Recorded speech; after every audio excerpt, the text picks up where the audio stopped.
Mr. Frank, who just came on.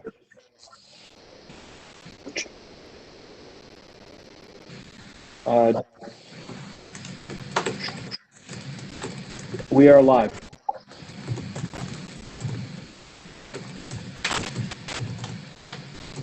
Good evening, everyone. Welcome back to the Barbershop, DYCD Barbershop. We're so excited to come to you again in this new year, 2021. We have some outstanding conversations that we're planning for the year. We're going to be doing some series on different topics that we're going to be covering over a series of months that we're going to try to stick on the same topic for at least 1 or 2 months or 3 months. And we have some dynamite things planned moving forward. So we want to sit back and get excited about it. Once again, I introduce my other guest host. I will start with Jerry, who has that cup drinking. Go ahead, Jerry. What's going on, everybody? My name is Jerry Hippolyte, as well as in the house ambassador and counselor. Just shout out to the entire DYCD family and everybody listening out there. I'll pass it to Mike. Go ahead. Shout out for the co-host. Good evening. Thank you, Jerry. Thank you, Scott. Mike Bobbitt, Acting Deputy Commissioner for Community Development at the New York City Department of Youth and Community Development. As always, it's a pleasure to be with you, gentlemen. And I want to say up front, and I'm sure we'll remind at the end, but I want to thank all the colleagues at DYCD that formed the Ultron to make sure we're able to do this every month. It's 2021, y'all, so we're trying to kick things to another level this year. So, Scott, I'm going to send it right back to you. You can talk a little bit about this idea of doing a series. So, folks, we're as we enter into a new year, we start thinking about, every time you get at the beginning of the year, everybody makes all these wishes and promises. I'm going to do this. I'm going to do that. I'm going to lose weight. I'm going to make more money. I'm going to do.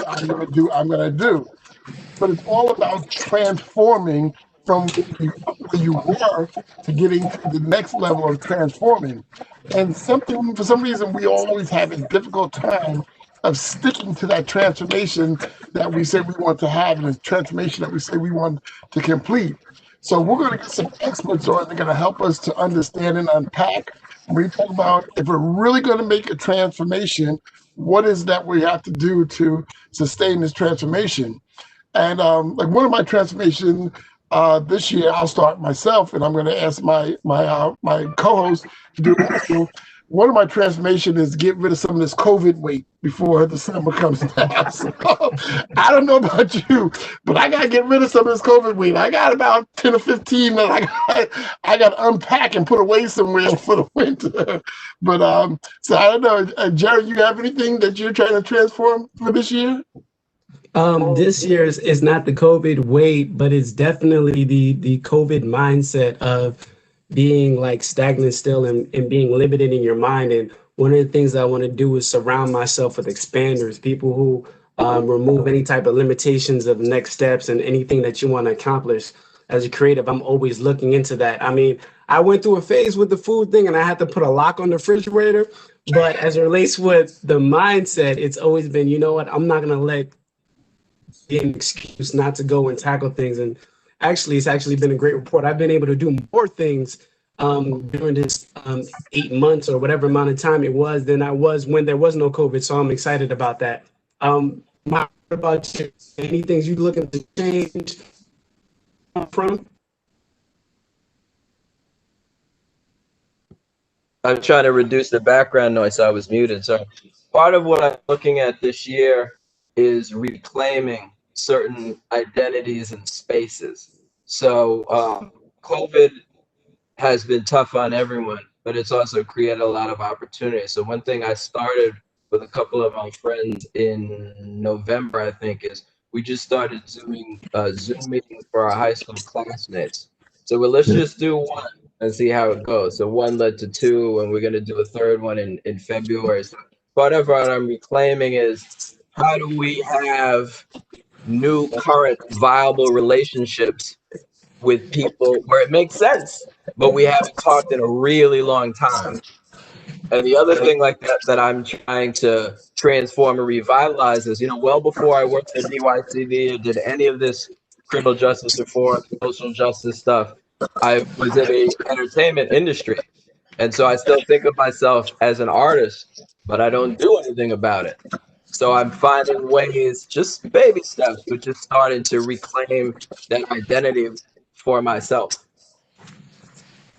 And a couple of people to hold me accountable for both of those projects. We talked about that in the prior session too. If you don't put it out there and you don't have people to hold you to account for, it's easy to just it's like New Year's resolutions, right? It's just something that you say late at night one night, and a couple of weeks later, what was that I said the other day? And then a couple of weeks later, you're like, that's a wrap. Wow. One of the other things some of my friends talk about holding us accountable for, and some of my spiritual brothers, I know we get into spiritual stuff with our conversation with you also, and we're doing the Proverbs reading for the month. And Proverbs has 31 books of Proverbs, and that's 31 days in January. And it's a really good wisdom for men. I would definitely say, as men, if you ever really want to get some wisdom, read Proverbs, just one chapter a day, and you'd be very surprised, like, wow. And it's funny, and even in Proverbs, it talks to men. It talks about being a man. So it was like really, really written just for us. But with that, I have a really expert on that I want to bring on to really kind of help us set the tone and talk about transformation. And those who've been on before, that this guest that we're going to introduce is not a stranger to us. Has a lot of wisdom. One of my mentors, and I want to bring on Reverend Wyatt to help us start unpacking, talking about transformation. Reverend Wyatt, are you there on the phone? I am. So, Reverend Wyatt, we're talking about transformation, and we know that you have a lot of years in helping people and talking about transformation, and I know that you have done many different transformations in your career and in your lifetime. So from a point of view of looking and helping move to the next level, and when we talk about the word transformation, how do you unpack it? When I think about transformation, it's the radical altering of one substance, that you are one thing and you transform into another. One of the things that I had to find out, and this is probably why it's hard to stick with resolutions, is that in order to transform, you must change. But all change does not lead to transformation. There are people who have changed, but they haven't transformed. And that's why it gets a little sticky, a little difficult sometimes to hold on. Transformation. I don't know what that background is that Robert talked about, but I hear it. Transformation is a radical altering of one's initial substance or self to become something else. The alchemists back in history thought that they could take base metals like lead and transform it into gold. There's a book of The Alchemist. I'm not talking about that. I'm talking about people who thought that. So let me just say this. The greatest example that I know of transformation is the caterpillar becoming the butterfly. There is a stage, the chrysalis stage, when that caterpillar is in a cocoon. Now, some people, so the metamorphosis, the radical change, another word, good word, transformation, metamorphosis, happens and nobody sees it. Sometimes when you're going for transformation, you have to step out of the public light. You have to step out, and you don't, have to try to get 14 people to agree with you who you should be, who you can be.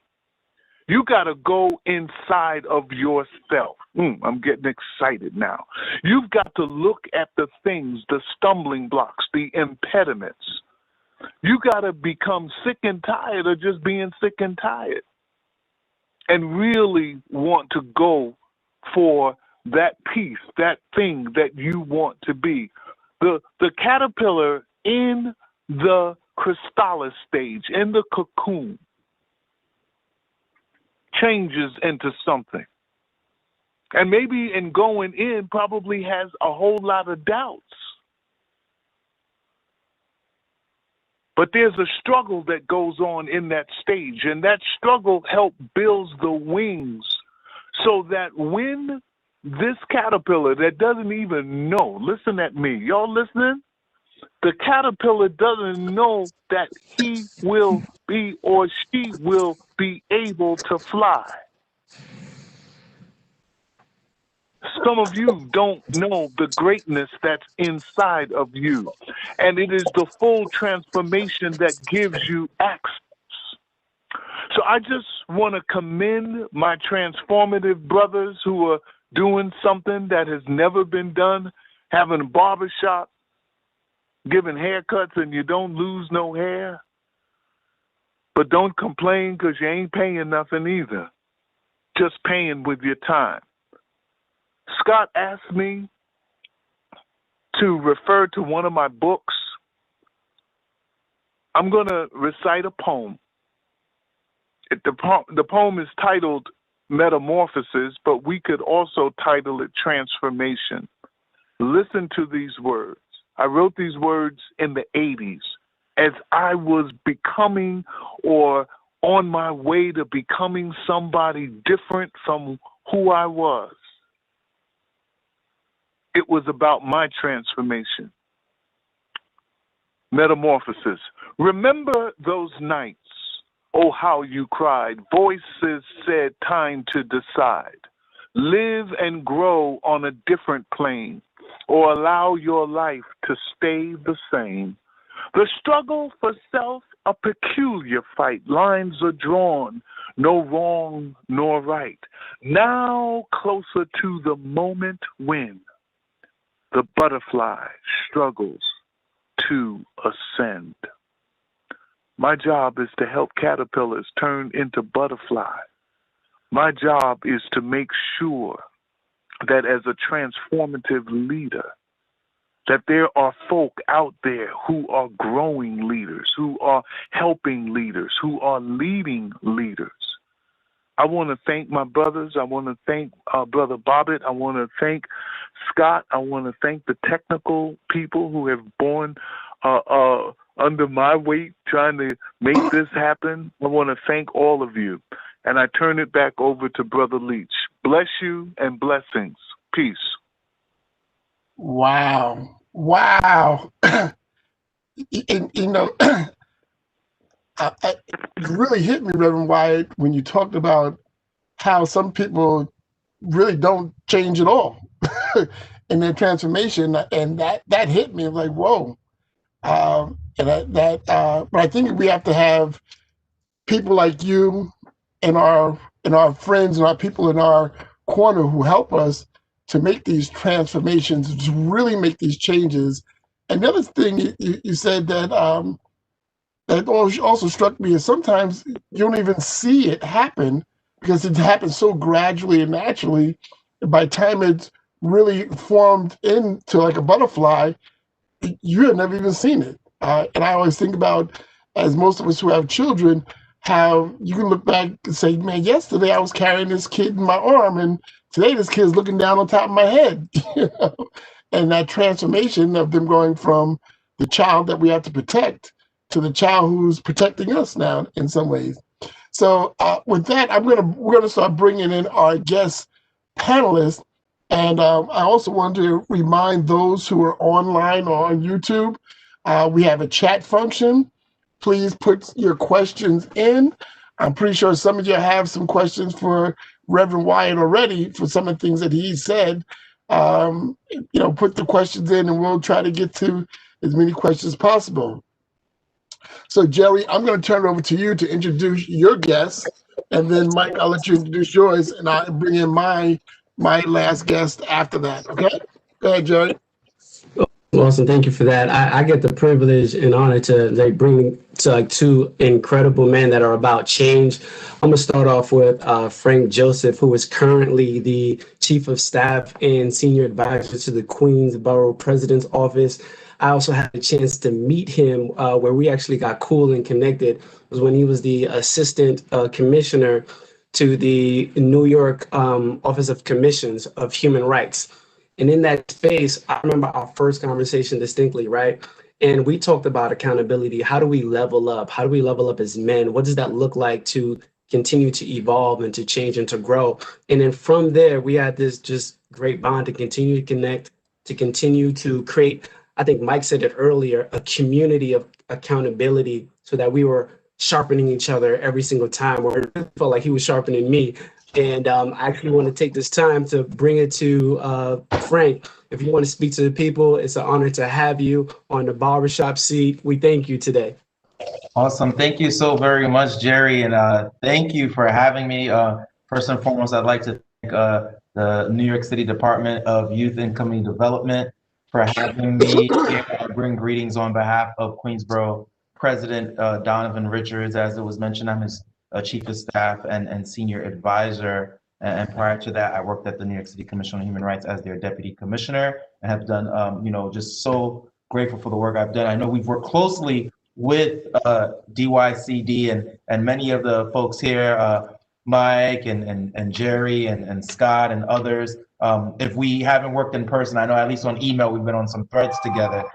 So it's really exciting that we're able to be here. And to those, Reverend Dr. Wyatt, thank you so much for your words, and to the rest of the panelists on the dais. I look forward to hearing what you have to offer. And to those who are watching, thank you. Thank you for being here. Thank you for seeing the importance of conversation. I think one thing we learned over the past 4 years, and I know former President Obama said this, and current President Biden said this, but words matter, right? And words matter in a bunch of different ways. The way that we speak to each other and treat each other from our position power, from where we stand, in our workplace, in our family life, our houses of worship, our communal spaces. But words matter because we are able to speak life into ourselves and to one another. And so being here today, on Barbershop Talks, I think is an opportunity for us to speak life to each other, to speak life to other folks who want to grow and evolve to be the best version of themselves. For me, in my work, that's what it's always been about. It's always been about how do I bring resources to the people. So whether I work for an elected official, I was Chief of Staff at the New York City Council for then Councilmember Richards and came back when he became Borough President, or whether it was the work I did at the Commission on Human Rights. Where are the resources that people need, and how can we provide tools for them so that they can better themselves and grow? And I think this space, Barbershop Talks, allows that opportunity to provide tools, to provide best practices, to share lived experiences so that we can equip one another to be that better version of ourselves. And so I'm just very grateful that I can be here. I look forward to talking more about my work and sharing some tidbits, and also being sharpened. I live by a mantra, which is very, is found in scripture, where it says, iron sharpens iron, and so shall we sharpen one another. So I'm looking forward to the sharpening of each other, so that we are able to move forward and press on and cut through the things that are in front of us to find that better tomorrow, that better version of ourselves, and to create, a better society for our loved ones and those around us. So thank you very much once again for having me. Frank, you starting a fire. I'm gonna follow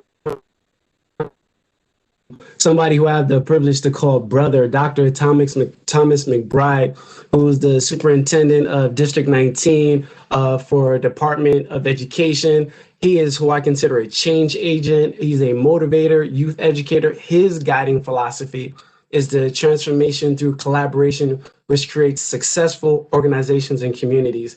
I remember one time we had a men's retreat. We traveled together, and we had like just a one-on-one moment. And he told me about the preservation of me and what that looks like to never compromise, be your full self. How are you showing up so that you can create the change that you want? And that's something that's impacted me for years since. So I want to thank you, Dr. McBride, who I can lovely say, Thomas, for coming to the barbershop, getting a cut with us and being able to share that level of impact. You want to say a couple of words?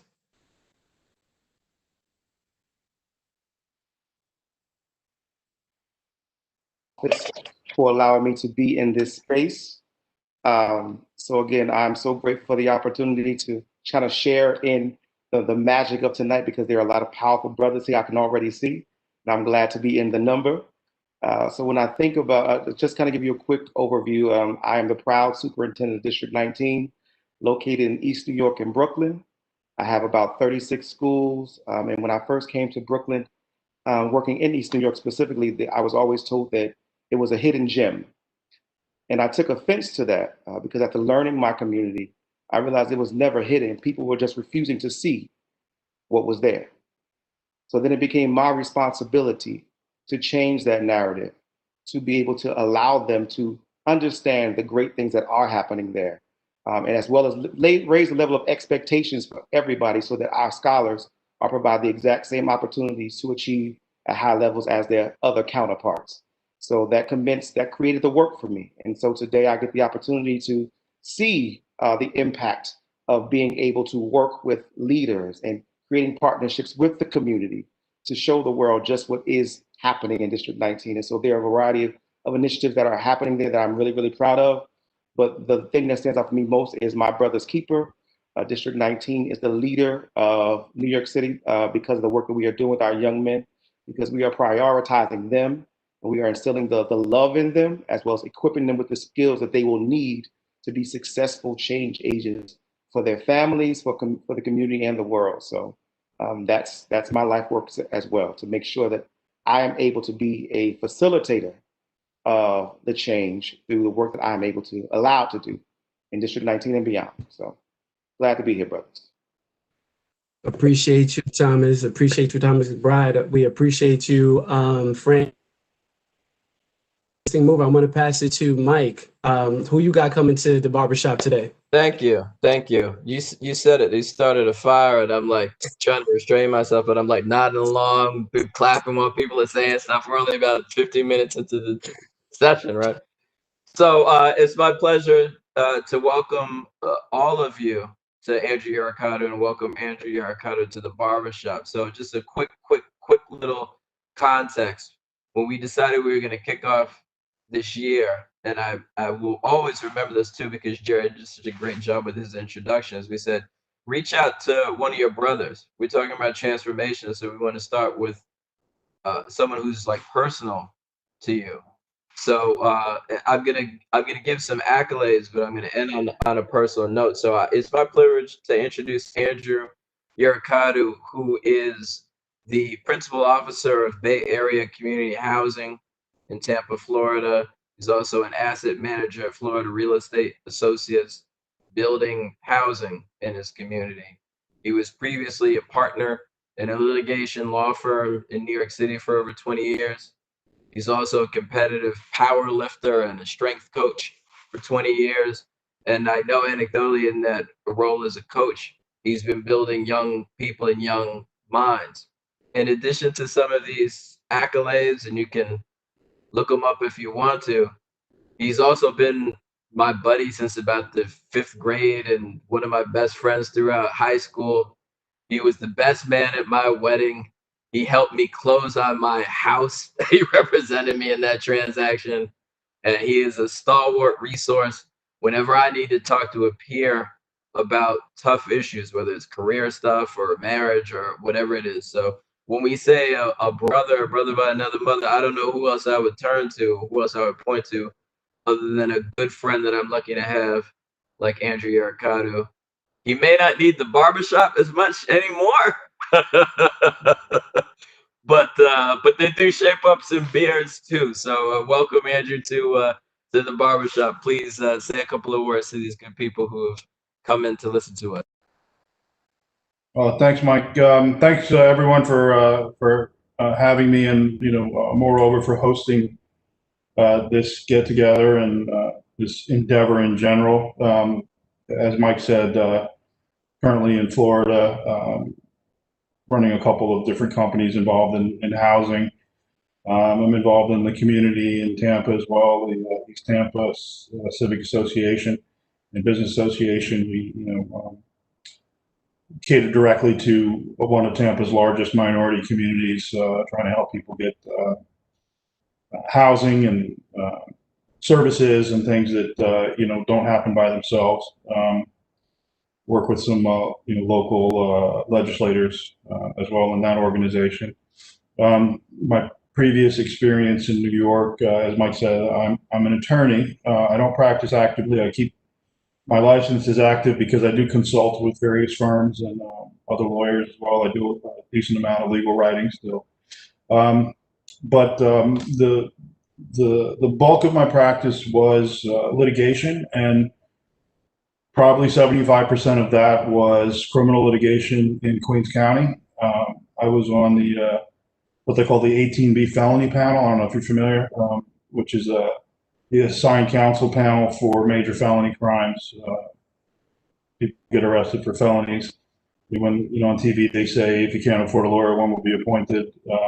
Half that work at that time I was involved went to the Legal Aid Society. The other half went to private attorneys like myself, who were certified to handle major felonies. So I did that for nearly 20 years. So in that capacity, you run into a lot of young men, especially in Queens, young men of color, and you become intimately familiar with choices, decision making, and sometimes transformations that happen to people, not so much that they chose for themselves, and then see how you react to those things. And I think that's an important element as well.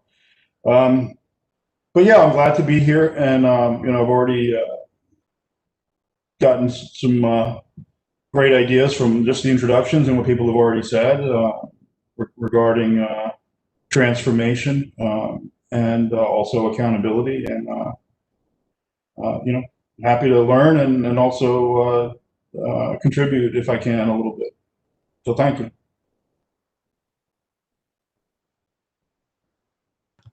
Scott, you're gonna not wrap it, you're gonna bring it home with our other panelists. Thank you. Yes, thank you, Mike.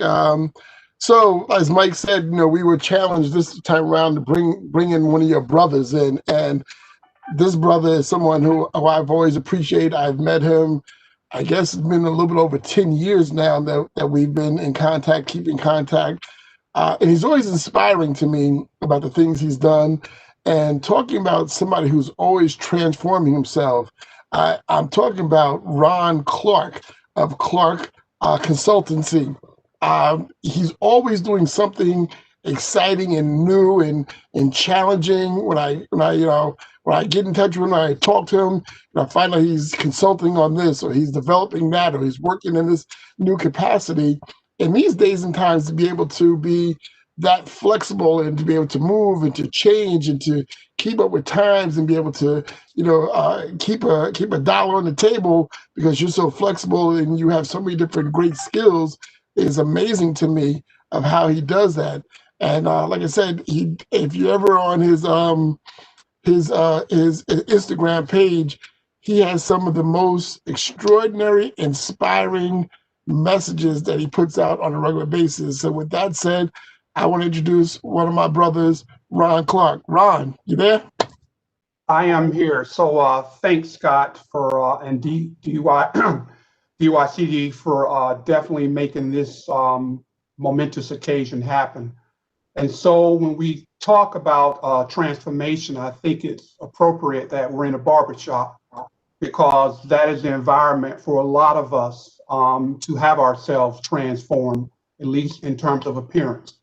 Thinking about haircuts through the years, when you think about the bowl haircut, or you think about a military haircut, or you think about back in the day, the Jerry curl. So all of us have gone to the barbershop to kind of get this transformation. And so when we talk about transformation, I know there was an earlier example of the caterpillar becoming a butterfly, but I'd also like to insert as well as sometimes a butterfly becomes the caterpillar again, and that is still transformation.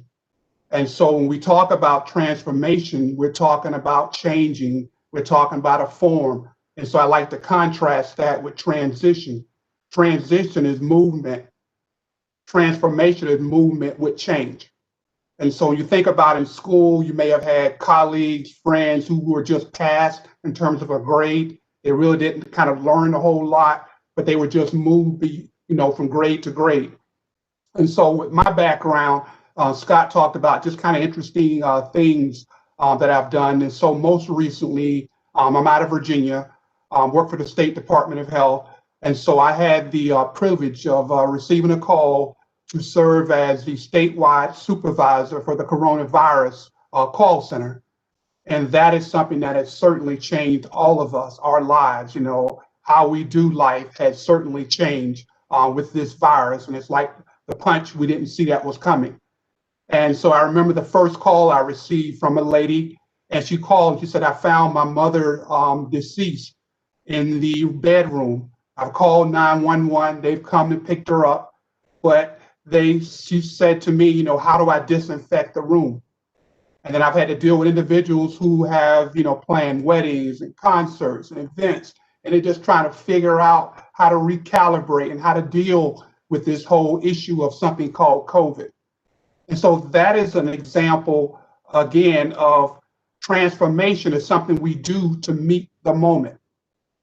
The moment is always changing, but what do we do to meet the moment in terms of resources, in terms of education, in terms of personality? I mean, what do we do to meet the moment? And transformation is key. And so most of my life, Scott talked about me in terms of working with him and work that he's done. As I started out running a program for teen fathers in the city of Virginia Beach. And then I was asked to run a statewide initiative, Governor's Fatherhood Initiative for the governors. So I ran under 3 governors. And then when President Obama and President Bush came into office, I ran components of a state national initiative working with fathers. And then now I work for the state of Virginia, working with leaders. We have about 4,000 leaders, whether they be supervisors, managers, consultants, or contractors. I work with them around leadership skills, communication skills. As you probably know, most people in their mind would say, I could be a great leader if it wasn't for people. It's those relationship issues, how do you deal with people? But what I do is I kind of turn it inside to them. And I realize kind of what's happening here. And I go back to Scott with regard to Proverbs. If you want to become wise, you need to be around wise men. And so when we talk about change, there's always something inside of us that wants to stay the same. I mean, we really like that caterpillar. We got to fight. We got to fight for that transformation. And so for me, what I've learned, I teach other folks, is that you got to have people in your life who really care about you more than you care about yourself. They care about your marriage, they care about your family, they care about your career, all those things, and they care about your survival.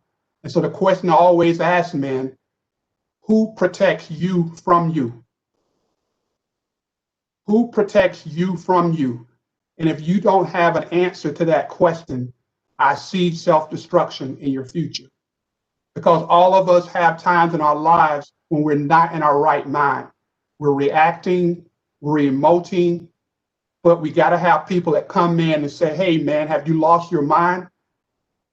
And they kind of help you recalibrate. So if we're really going to be about transformation, it has to be a team effort.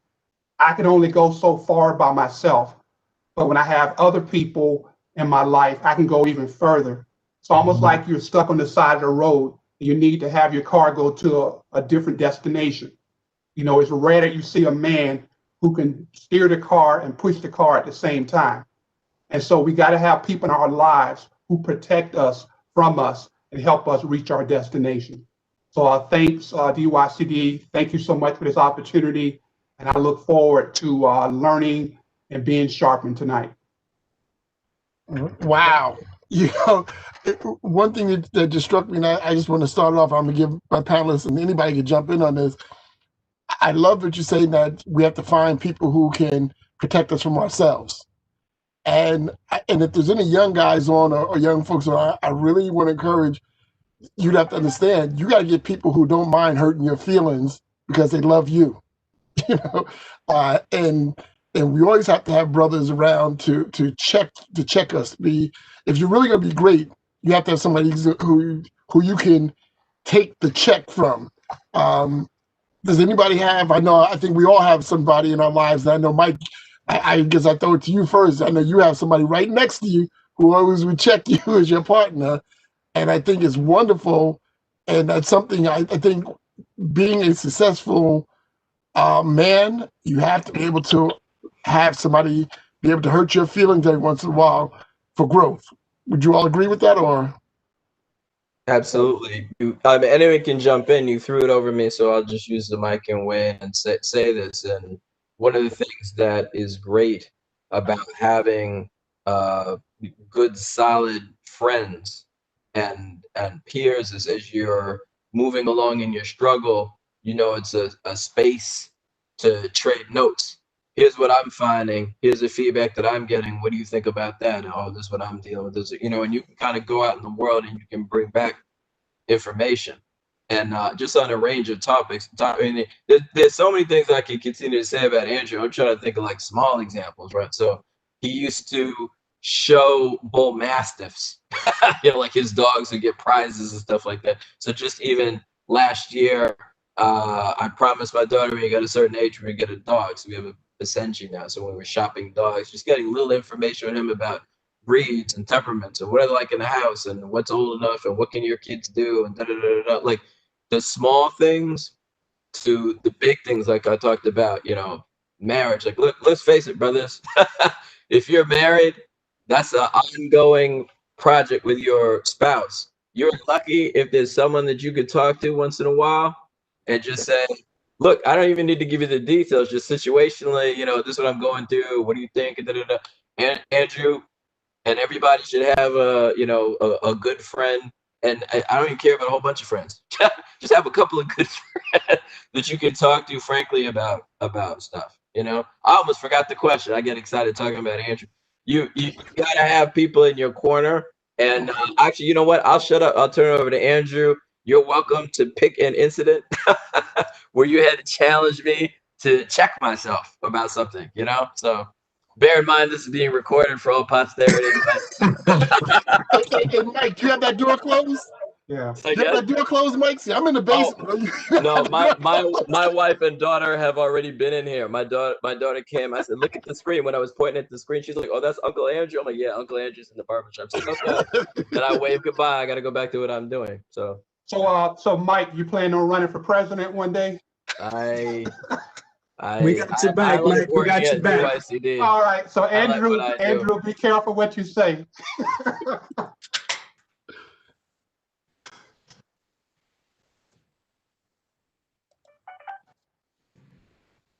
Andrew, you want to add to it? I know he won't unmute. Curious. Sorry, I'm just unmuting. I'm still thinking what I'm throwing out there. Yeah, there's a lot I could choose from, going back to the 5th grade, right? But going just to what Mike said about picking a dog for his family, right? And he said, small things. There are no small things when you're, getting advice from friends, right? And you say, well, getting a dog for my family, it's a small thing. It's not. This is an animal in your home that could harm your family, that could be a problem, could be a great benefit, or could be a nightmare. So there's no small things, right? And so when Mike was, one of the things Mike said, this conversation happened a couple of years ago about the dog, and he said, this one breeder is kind of a pain in the neck. She has all these requirements and she wants to interview us and she wants to see us and meet us, and she's kind of turning me off with all her questions. And I pointed out to him that, in my experience in the dog world, that's a really good thing. That this is a woman, she wants to make sure she's placing this animal with the right people and that they know what this animal is going to be like in their home. And she knows where the animal is going. And she's an expert in this breed and she'll know if this is going to be a good fit. So then he's like, oh, well, then now I like her, you know? And it was a small thing. It was just some experience I had with breeders who were kinds of pain, a pain in the neck. And then when I met them, I realized why they were that way. That they were, specifically concerned about not just their own animal that they were, selling to someone or giving to someone, but the family the animal is going to. Will everyone be happy? Will everyone be safe? Will everyone, and how will this affect? This is a relationship that's going to be 15, 20 years. It's an important thing to get right. But beyond that, I thought it was interesting that Scott started us off talking about Proverbs, and I'm sure Frank knows obviously that his quote about iron sharpening iron comes from Proverbs, right? And the idea of iron sharpening iron, so one man sharpens another, honestly used to really bother me because, as Mike said, I coach an international level powerlifting team. We have several national and world champions that I've been coaching for many years. And in the gym, someone put up a sign that says, as iron sharpens iron, so one man sharpens another, as if to say, look, we're all, here, we're sharpening. And everyone likes that quote. But it bothered me because it always bothered me because I wanted to know, how can that be? Two objects that are the same, how can they affect each other if they're the same? So I actually looked it up, and there's a process called carburization where iron goes through fire and absorbs carbon and becomes harder. And that iron, now that it's been carburized, can harden regular iron, right?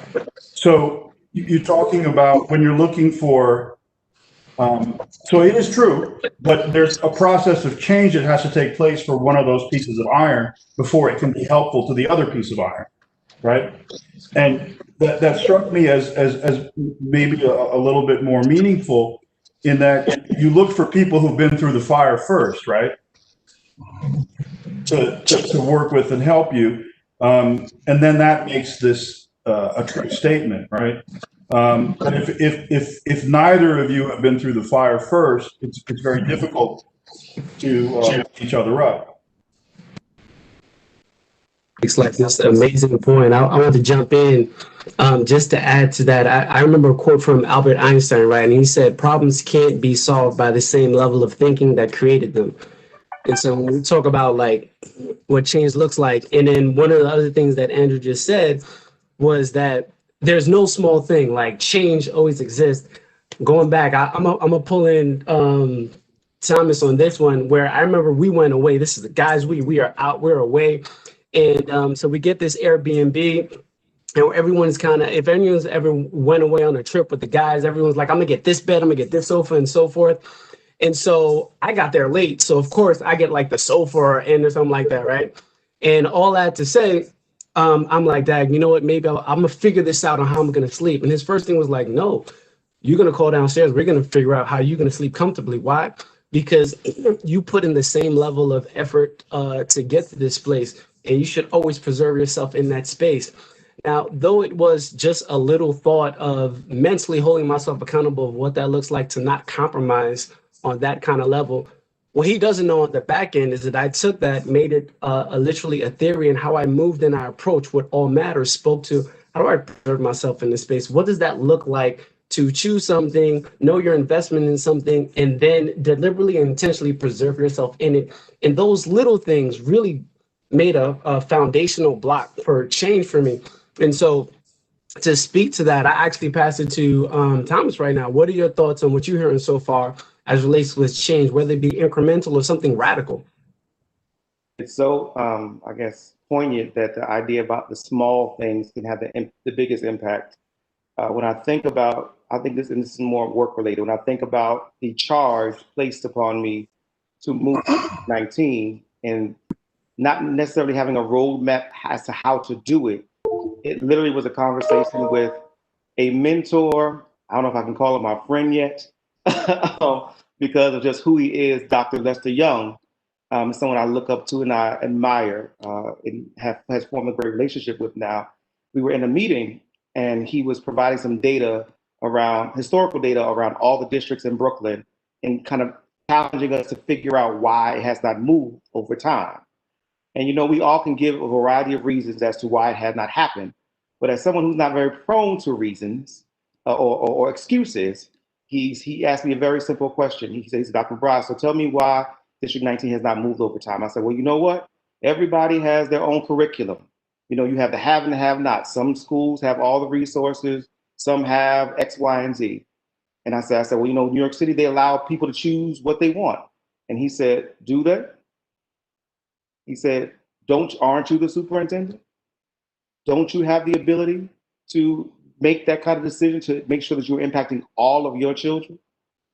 And in that moment, literally something switched inside of me. I realized I had a responsibility, but I also realized that I had the power to make sure that I use my values to guide the work that I'm supposed to be doing, no matter, and not take excuses. So in that short little exchange, he literally transformed the work that I was doing, because now, as a result of that, we've adopted a district-wide curriculum, the highest in the country, that we are rolling out to these kids in East New York, Brooklyn, to make sure that every class, no matter whether you're on the Cypress Hill side of New York, of East New York, or on the Star City side, you all get the exact same quality education. And so it can be something very informal, even in passing, people not even knowing, that creates that level of impact and transformation for you. And that stuck with me. And he does it to me all the time. He'll say one little small thing, and immediately my mind gets to working.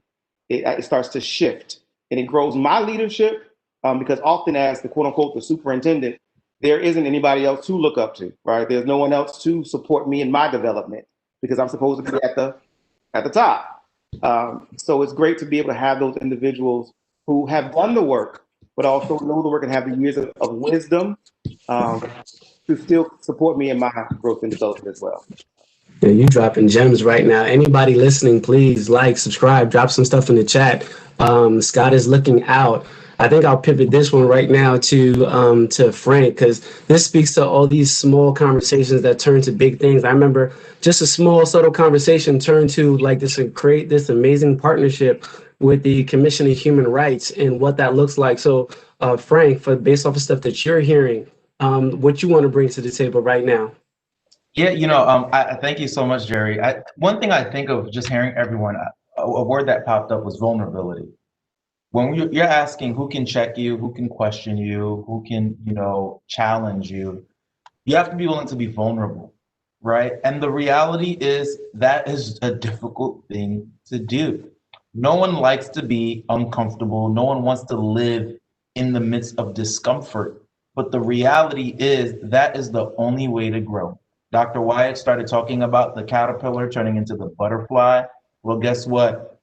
When you're in a cocoon for how long? I'm pretty sure that's an uncomfortable thing. But what happens after the cocoon, right? Here is a wonderful butterfly that can soar to new heights. And so people need to be willing to be vulnerable and be willing to be uncomfortable. And the reality is, if you took a piece of paper and you drew a dot in the middle of the paper and you had a circle around that dot, right? That circle around the dot is your comfort zone. But what happens if you place a line outside of that circle and now draw a bigger circle, right? You move the dot outside of its comfort zone, but now because it's taking up more space and has learned to occupy a different arena, now it has a greater comfort zone. So when you are in uncomfortable situations, when you allow yourself to go through discomfort by being vulnerable, by allowing people to question and build you up, right? Constructive criticism and feedback, what you do is you actually allow yourself to take up a greater amount of space in order for you to grow, right? And we're not talking about taking up space just to take it up, but to paraphrase Congresswoman Ayanna Pressley, we're not just here to take up space, but we're also here to create it. So as we take up space, it gives us new opportunity to create space for those new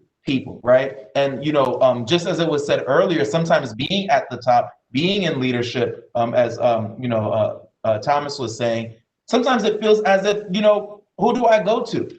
I always say this, for me, part of being uncomfortable as a leader now, let's talk in the work context, is I tell my team, I tell my staff, I have no problems with you checking me. If I make a mistake, call me out on it. Now, I would rather you call me and let's come to my office and call me out on it. Right? Let's not make a scene in a meeting.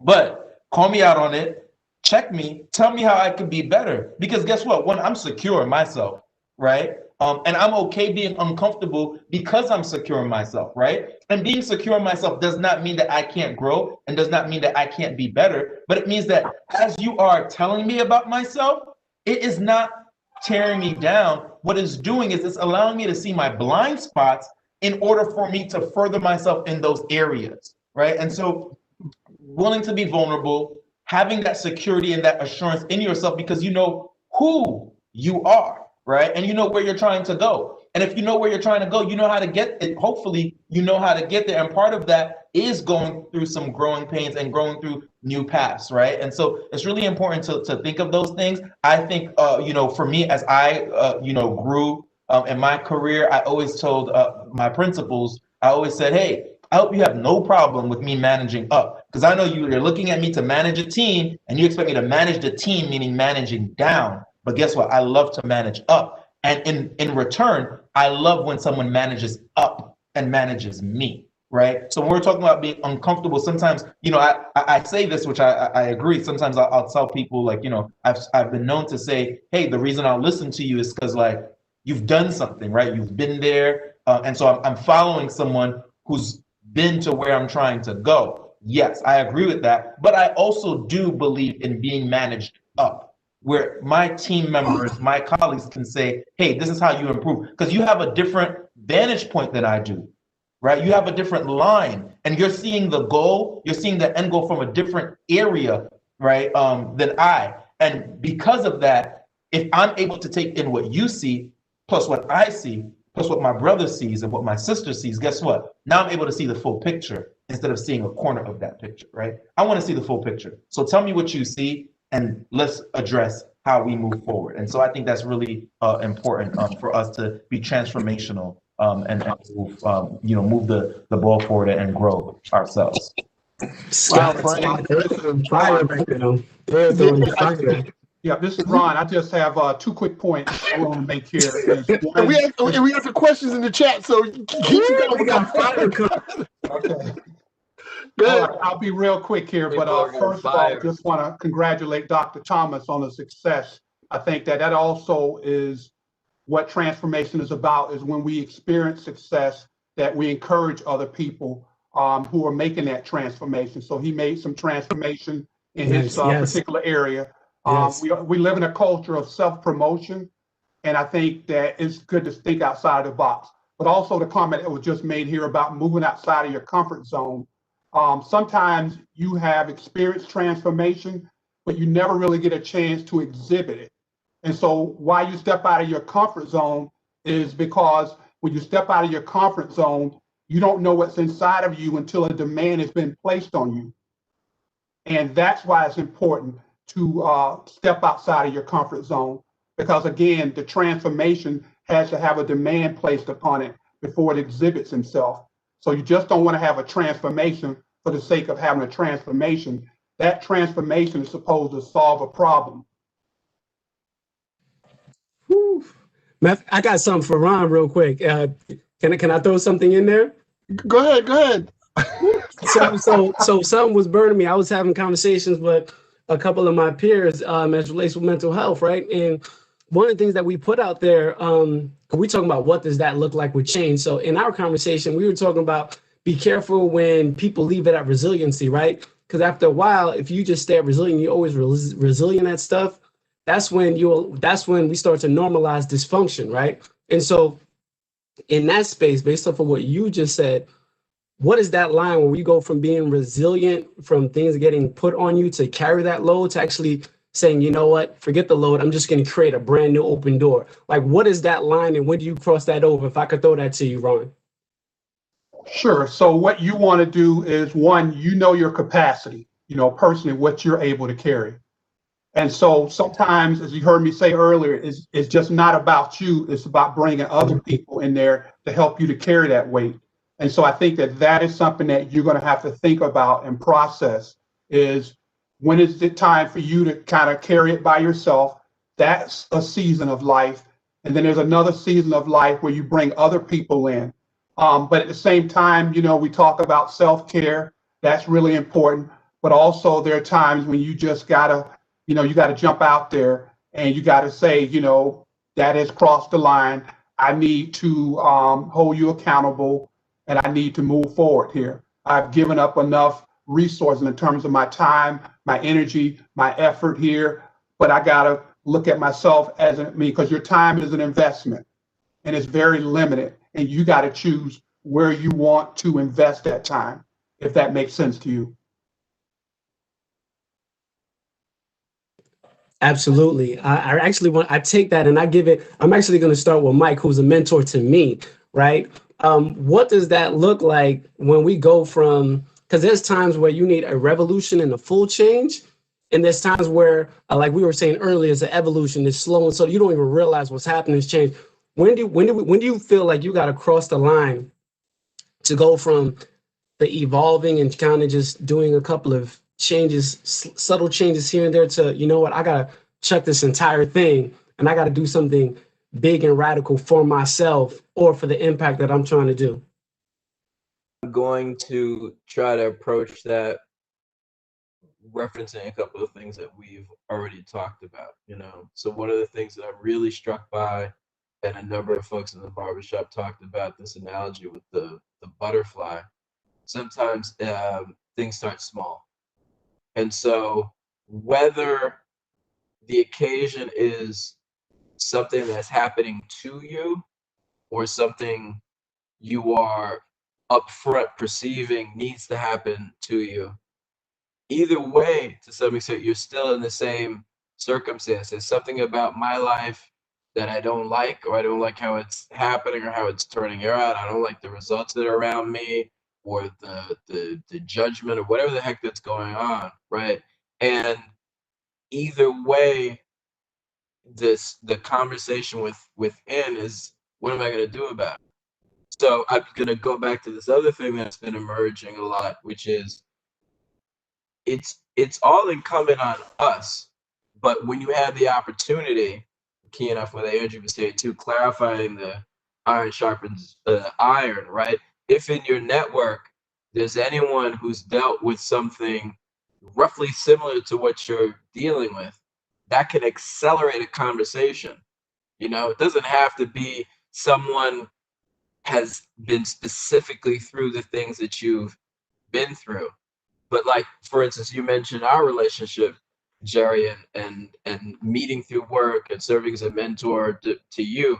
I didn't have the same jobs you had at DYCD, but I was a director and then assistant commissioner. Now I'm acting deputy curator, whatever, blah, whatever. And you as a deputy director, someone I see, it's a matter of when and the circumstances line up when you're going to be a director, helping you move toward where you're going.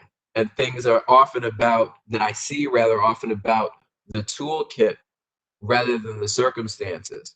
Are you resilient? Are you, how are you communicating?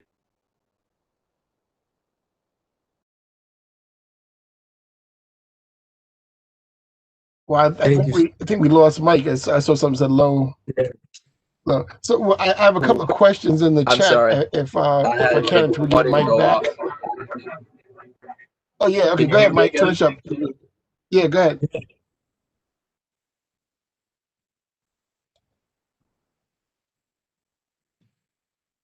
think we're losing him. I see the sign up. Yeah, Mike, you gotta get better bandwidth. Your bandwidth is low. Why you coming for his haircut for? Why you coming for? But anyway, one of the questions in the chat, if I can go back and read it, the person asked, where's it at? It asked about choosing. How do you choose people to help you with transformation? Anybody want to jump on that? Oh, here it is. How do you choose the right person to help you on transformation? Andrew, I think that's suited right for you because you started this off in the last session about making sure you don't get distracted with the wrong people to choose. You want to speak to that? Yeah, what I had been talking about when we had a previous conversation was sort of exactly that. I do sort of mentor several young people, and when I say young people, just younger than me, right? I mean, some of them are 45, but they're still younger than me. And they ask you, what do you think about this person or that person, and it becomes clear to me that they've read some quote or they've been directed at some public figure for wisdom, and or someone who has a certain ideology or way of thinking or a way of approaching problems, and what do you think about this ideology or this way of approaching problems or this person? And to the person in the chat's question, how do I know this person is someone I should be listening to, right? And part of it is, what we've been talking about just now, which is someone who has been through the fire that carburized their iron, right? Doesn't have to be the exact same situation, but just has more experience in areas that you're dealing with. So someone with a little more experience than you, someone who's been through similar things or similarly important things. Also, look at their motives. What are their motivations? Are they selling something? Are they looking for likes on a Facebook page? Are they looking for likes on an Instagram page? Are they requiring you to sign up for something, or is it just a friend who doesn't want anything from you, and is just willing to offer you their precious time, like Ron was saying, for just simply out of the goodness of their heart. So look for motivation. What's behind this person's advice to me, and what do they want from me in return? Also, I think it's important to bear in mind when you're listening to advice, what are the consequences to this person if they're wrong, right? So that was something that was a very important part of my career as a defense attorney, because the consequences to someone if I was wrong could be very, very severe, right? Or if my advice wasn't sound, or if I hadn't considered something important, I had people looking at 20 years in jail, 25 to life, and I have to take seriously my responsibility to that person, but also I have a legal responsibility, right? An ethical responsibility, and I can get in trouble if I do this wrong. I can get sued if I do this wrong, right? So what are the consequences to this person for being wrong? If there are no consequences whatsoever to the person for being wrong, you might want to think about whether you want to make important life decisions based upon this person's advice, right? Because if they're wrong, nothing happens and they go on with their lives, but something very serious can happen to you. And also look at the stakes to you, right? How important is this to you? And I used to try and explain this, when I was selecting juries for felony trials, and I would talk about the quality of the evidence that might be presented to them, and how would they know whether they should believe somebody who's telling them something or giving evidence in court. How would they know if this person should be relied upon? And one of the things that I told them was, when you're in your life making important decisions, one of the things that you must consider, and we all do it, is how important are the consequences, right? So an example I would give is, I said, okay, after this session in court is over, and you've never been to this courthouse before, so you leave the courtroom, you leave the courthouse, you come down the steps, and you can't remember where the subway is. And you see someone on the corner, and you ask them, excuse me, where's the subway? And he or she tells you, okay, look, you go right down the street, see that lamppost there, you make a right, you'll see a tree, and you make a left, and the subway's there. I said, would you believe them? And everyone would always say, sure. Why wouldn't I believe them, right? Because there's very little consequences if they're wrong, right? I'll make the turn. I've lost very little, a few minutes if this person is wrong. And then if they find out they're wrong, I'll ask someone else. I said, but let's say, for example, you've got a growth on your arm that looks a little weird, and you got a mole growing and a bump. It starts itching. So one day you just decide, I'm going to mention this to my doctor. And the doctor says, oh my goodness, I got to take that arm off right now, right? And he starts firing up the chainsaw. Would you listen to him, right? I mean, he's a doctor, he's your doctor, he's an expert, right? And they go, hey, wait a minute. No. I think I need a second opinion, right? Or a third opinion, because the consequences of that advice being wrong are so severe. You're going to lose your arm, right? I need to know for sure that that was necessary. So, by giving them these two extreme examples, you can sort of see, like, where does your problem fit in this spectrum of importance? And how much weight should you give to the person who's giving the advice? I hope that's helpful. I don't know if I made it more convoluted. So to add to your question, to add to that, but this question was directed to Ron, and the question asked, is it a way you can identify when receiving wise counseling? They want to direct it to Ron. So how do you understand when you have wise counseling? So just referencing back to what Scott said earlier about the book of Proverbs, the book of wisdom. And one of the scriptures that come out of that book it basically talks about there being counsel and, in the wisdom of many, that there are many people. And so what I would say is you don't need everybody in your life and in your business, but you need somebody in your life and in your business. You don't need to trust everybody, but you got to trust somebody. And so what I would say is when you make decisions, make sure the person is qualified to give you an answer. Sometimes you have people that have your best interests at heart. They're very good moral people. They love you very much, but they're not qualified to give you an answer. So, make sure that person is qualified. Someone here could be making a decision about, whether to go through radiation treatment. I could love you, pray for you, but I'm not a doctor. I'm not qualified here. You need legal advice. I love you, I pray for you, I care for you, but I'm not qualified. That's Andrew's space. But also what you need to think about as well is that what Andrew said, you grow up in the hood a lot of times, everybody has a hustle.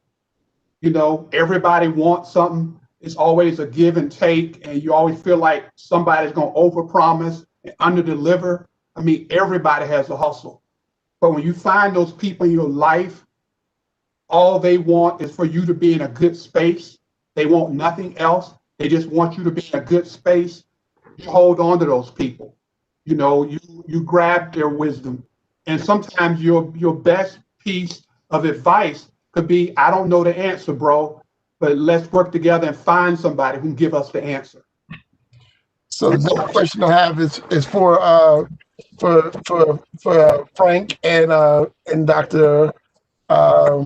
McBride. The question is, does change always have to be painful?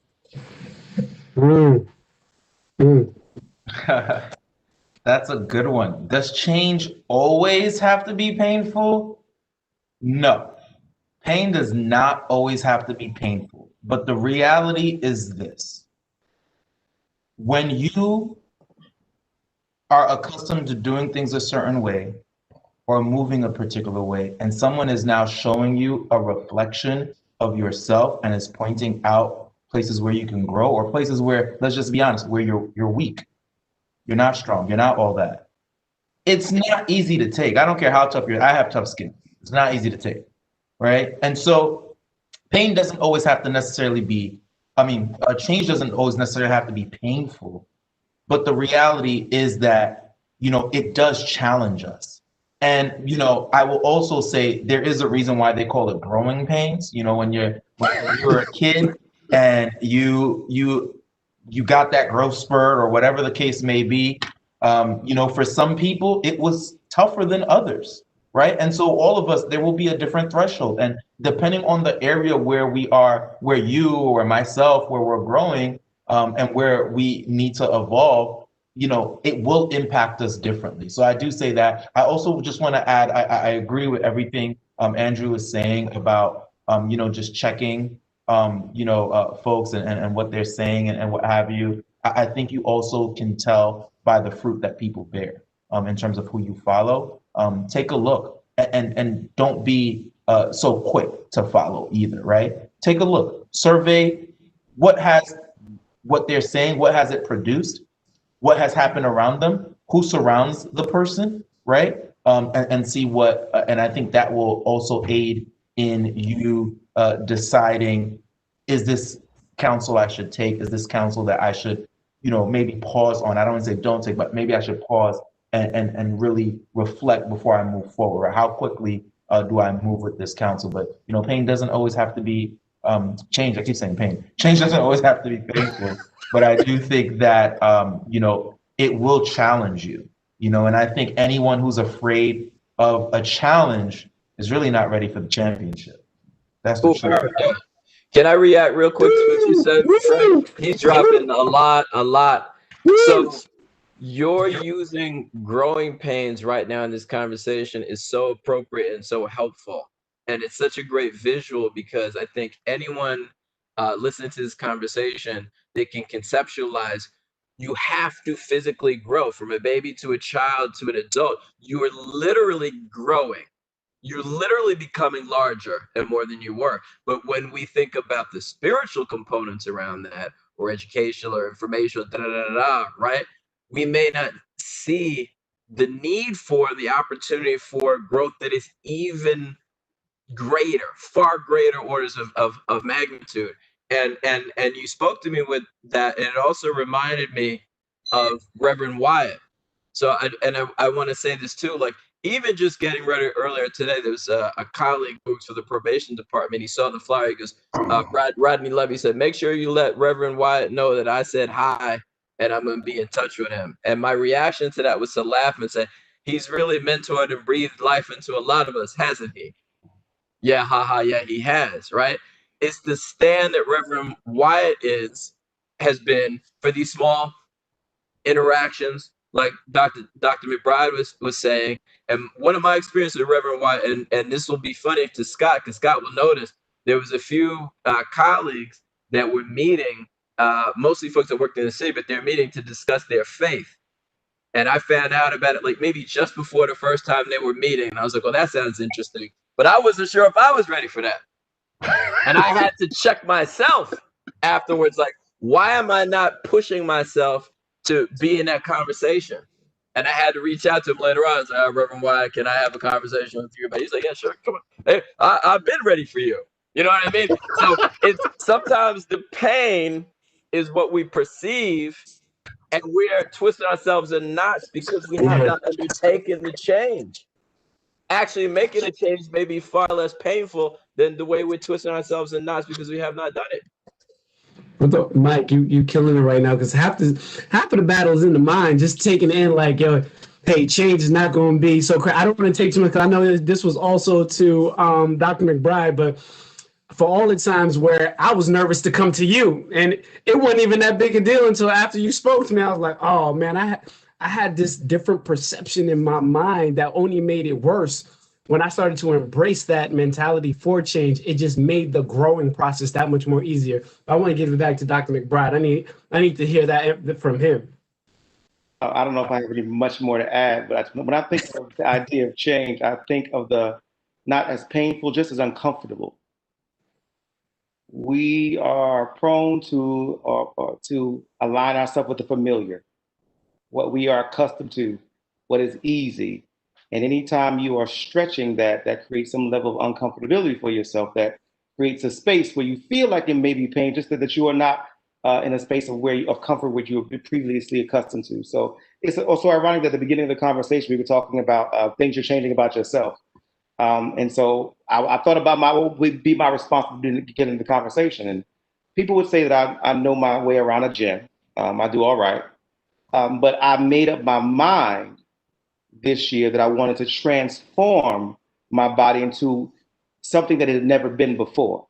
And so I realized that I wasn't at a space that I could do that because I was prone to do the things that I'm comfortable with at the gym, what I'm familiar with at the gym. And there's only a certain level of plateau that I'm going to be able to get to where I am. So that would be, I require then to have someone who is an expert, who is a trainer, to be able to push me in ways that I've never done before. So here I am at the gym these past couple of weeks, doing exercises that I've never done before, being stretched and pulled, even where I would give up at 10 reps. I'm going 15 because this person's standing here watching me.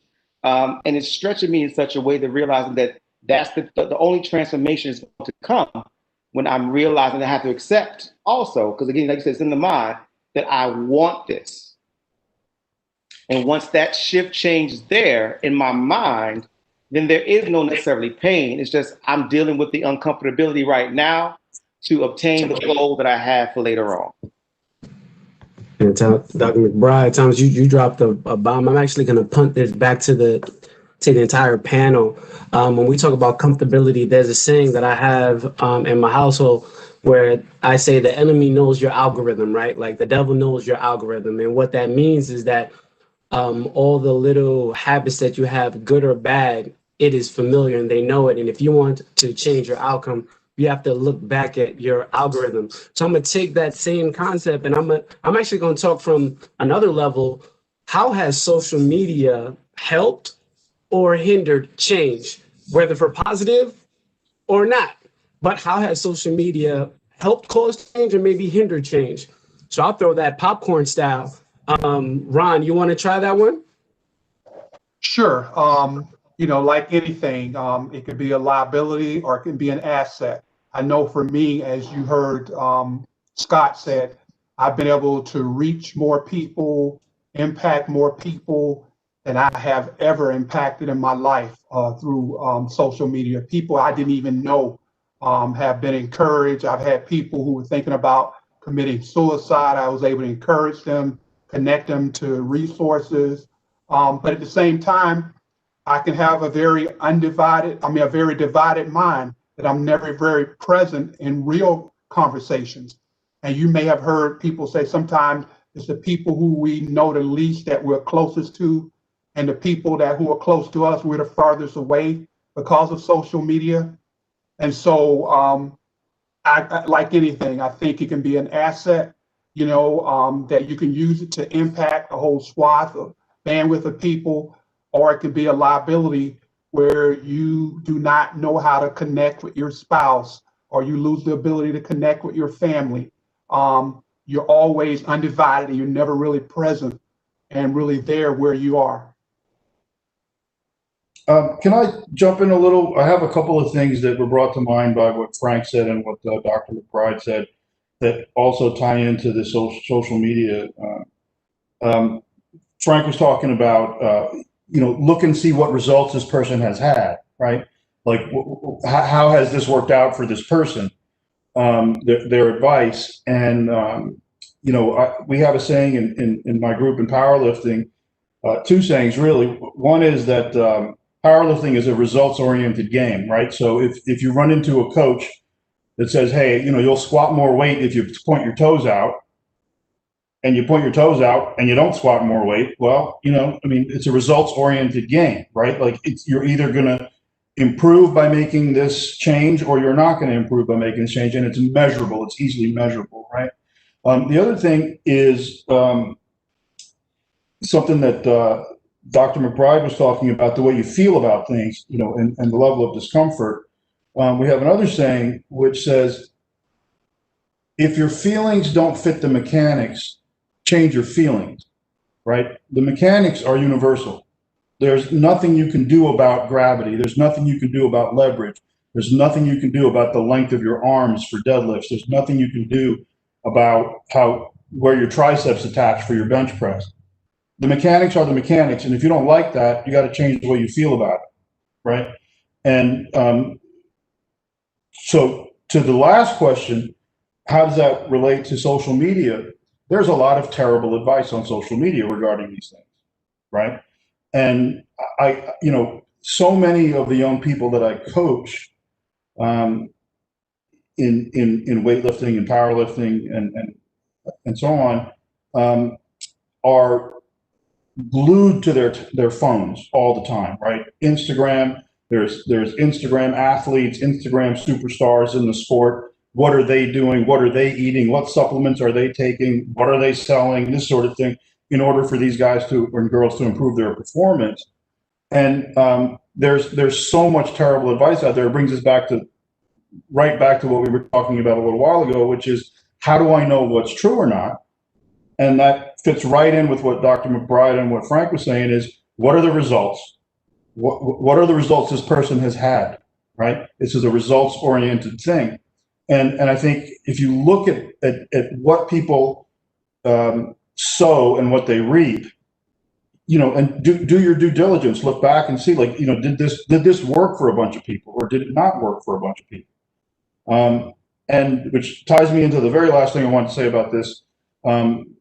Frank reminded me, when you're looking to see whether or not you should believe someone or trust someone, it's very important to look for hypocrisy, like he was saying. Do your due diligence. This person is telling you not to smoke. Do they smoke? If those of us who are parents, we know that children learn from modeling. They don't really learn that much from what we say. So you can tell them all day long, don't smoke, but if you're outside on the porch smoking, it's meaningless, right? So, look for hypocrisy. Look for, when people have an ideology or a way of thinking or something they want you to do, are they able to do it? And I think that's something that I see that's kind of universal amongst this group is this sort of sense that as you mentor people, you've done that yourself, right? And if you haven't, like you were saying, we'll find someone together, who can help us make this change. But and those of you who have been mentored, like by the Reverend, apparently several of you trust him because he's not a hypocrite. He's done, he can do these things. He can say these things with authority because he's lived that way too. And I think that's missing from social media very often. Yeah, and if I could add to the social media piece, I think parameters, just like any, Ron said it earlier, it's just like any device, right? Any piece of equipment. It could be used to detriment, or it could be used to further something. Social media is just like that. It's no different from when cell phones just first became a thing, and parents were like, I don't know if I should give my kid a cell phone. Like, now you're going to on the phone all the time. But then it was like, well, actually, if you're going to school across to another borough or just another part of town, it might be useful if you have a cell phone. But, I'll just put certain parameters in place. I remember when I had an Nokia phone. I remember when I also had a chocolate LG phone. And you could have like the kids function, right? And it's like, well, who can you call? Let's put certain parameters in place, right? Like this cell phone can be a tool for detriment, but it can also be a tool that is useful. But if we put the proper things in place, it will have the output we want it to have. And so I think with social media, before I said a word, and I said when talking about accountability, you need vulnerability. The word I would say for tools such as social media is honesty. You need to be honest with yourself. You need to know who you are, what your triggers are, right? And then the way that you respond to different, whether it's pictures, videos, comments, if people are, adding it on social media. I've hoped, because of my work, both, previous and current, sometimes people will go on social media and they'll at me, literally, tell me I'm not doing certain things, or my organization isn't doing this, or what I need to do to improve, or whatever the case may be. I need to know should I turn off my notifications? Should I make sure that people can't tag me on social media so I'm not tagging inappropriate things, or so I'm not, harassed, because I know that's something that's difficult for me to take? Or if it's not difficult for me to take, I'm like, this is useful for information. So I need to know I need to be honest with myself, knowing who I am, know how I react to certain situations, which is tough sometimes for people to actually be honest with who they are and how they act and what may be triggering or not triggering. And based on that information, put the parameters that are necessary so that social media is used for its intended purpose. And you have to ask yourself, not just who you are, but what's the intended purpose of you having that social media? Is it because you want to reach a larger audience because of a particular message you have? Or do you want to be social media famous? I'm not telling you one is right and the other isn't, but at least be honest with yourself and don't fool yourself as you're using it. And kind of piggybacking off of what Andrew said a little bit earlier is, you know, regarding change, right? And people asking if change is painful or not, or should it be painful or not? Change doesn't need to be painful. Change is different. And you need to ask yourself, how do you feel about things that are different? Wow, Scott, I actually got something for you real quick. One of the things I'm hearing is the identity of self and what does that look like, and then the discernment of others, being able to discern whether it's the tool of social media and what that looks like, or the people who try to come into your world and what that looks like. So I'm gonna ask Scott, and then also throw this also to Dr. McBride. Can you force transformational change, and when shouldn't you?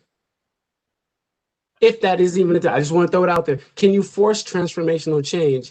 And is there a space that you shouldn't, that you should be still and it should be more incremental? What does that look like? So I'll throw it to you, Scott, first.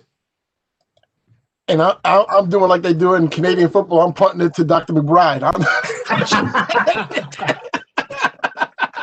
So I think it's circumstantial, depending on the circumstances. And I'm going to give you an example from the work perspective, right? So I did a whole series around transformation leadership with my principals. And I was deliberate in that because I had to shift their mindset and shift their practice. So I was very intentional with the idea of communicating that change has to happen, whether you want it to or not. Because as a leader in this particular place, I'm responsible for this community. And so there are people who are resistant to change, right? We get that. And so you either got to support them with getting along with the change or support them moving on from the change. But in some circumstances, it has to be facilitated by someone. If not, nothing will happen. So that's in the work world. In terms of maybe personal relationships, that's a little different. You can't force people to be who they are not, right? And so even with the work with the professional, it takes you building over time, breaking down some of those barriers, some of those walls to get them to buy into the change. And I think that's part of the process as well on both ends. So work, yes. Personal, professional, I think that's a little bit more murkier, a little grayer, because again, depending upon the person's willingness and also their buy into the benefits of the change will determine whether or not they are willing to be a participant in the change.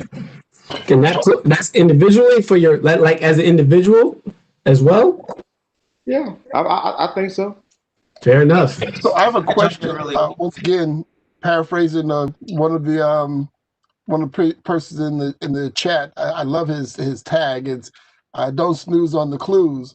But his question he was asking, and I'm going to change it a little bit, that since we're all men of a certain age, how do we teach the younger generation and get them prepared to take some of these wisdoms and transformation to make their life better, stronger, especially when we have a lot of young men who really don't identify with older men because of lack of fatherhood or unclehood or whatever. They've grown up under moms or sisters and aunts, and they really haven't trusted us as older men to be in their lives, unless they've been coaches or something of that nature. Anyone jump on that? Yeah, I'd love to jump in there. I think that's a really great question, and I think I don't want to age myself, but I may be the youngest person on the dais. But I think what's your age? What's your age? Hold up. You said what? I'm 42. I'm 42. Oh no, I'm definitely younger. Okay.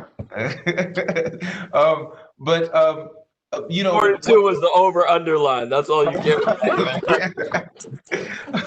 The one thing that I think about. I had a colleague at my agency, the commission, that used to say one thing about our work. He's like, our work is beneficial but not everyone realizes it's relevant. And I think that's the key there, relevance. I think sometimes we're so focused on the lesson and trying to get the lesson across and making sure someone learns the lesson that we're not figuring out how do we make it relevant. And of course, there's no one size fit all for everything. So the things that we're saying here doesn't apply to every single situation. Yes, you can find a situation where you can say, okay, this may not apply here.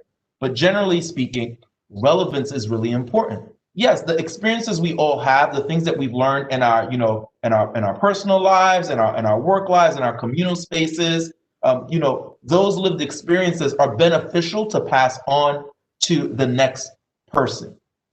But how does that person know that it's relevant? So you need to be able to meet them where they are, right? And so I think that's important to be relevant to a person without losing your identity. You don't need to lose your identity to be relevant. No one is telling you to become who you're not, right? But we all have commonalities, and we can all find middle ground. If we operate in those middle ground and in those common spaces, I think then we're able to move the needle. Another thing is, which ties into this question and the question before, I follow John Maxwell a lot, and I look at his leadership style and some of his laws, and when he starts talking about the 21 laws, of refutable leadership, one of the laws is the law of buy-in. So when you're talking about transformational leadership, when you're talking about helping, the younger generation, the emerging generation, learn from, established, folks or older adults, buy-in is really important, right? And how do you get folks to buy in? Certain things can't be forced. You can't always force transformational leadership. You can't always force someone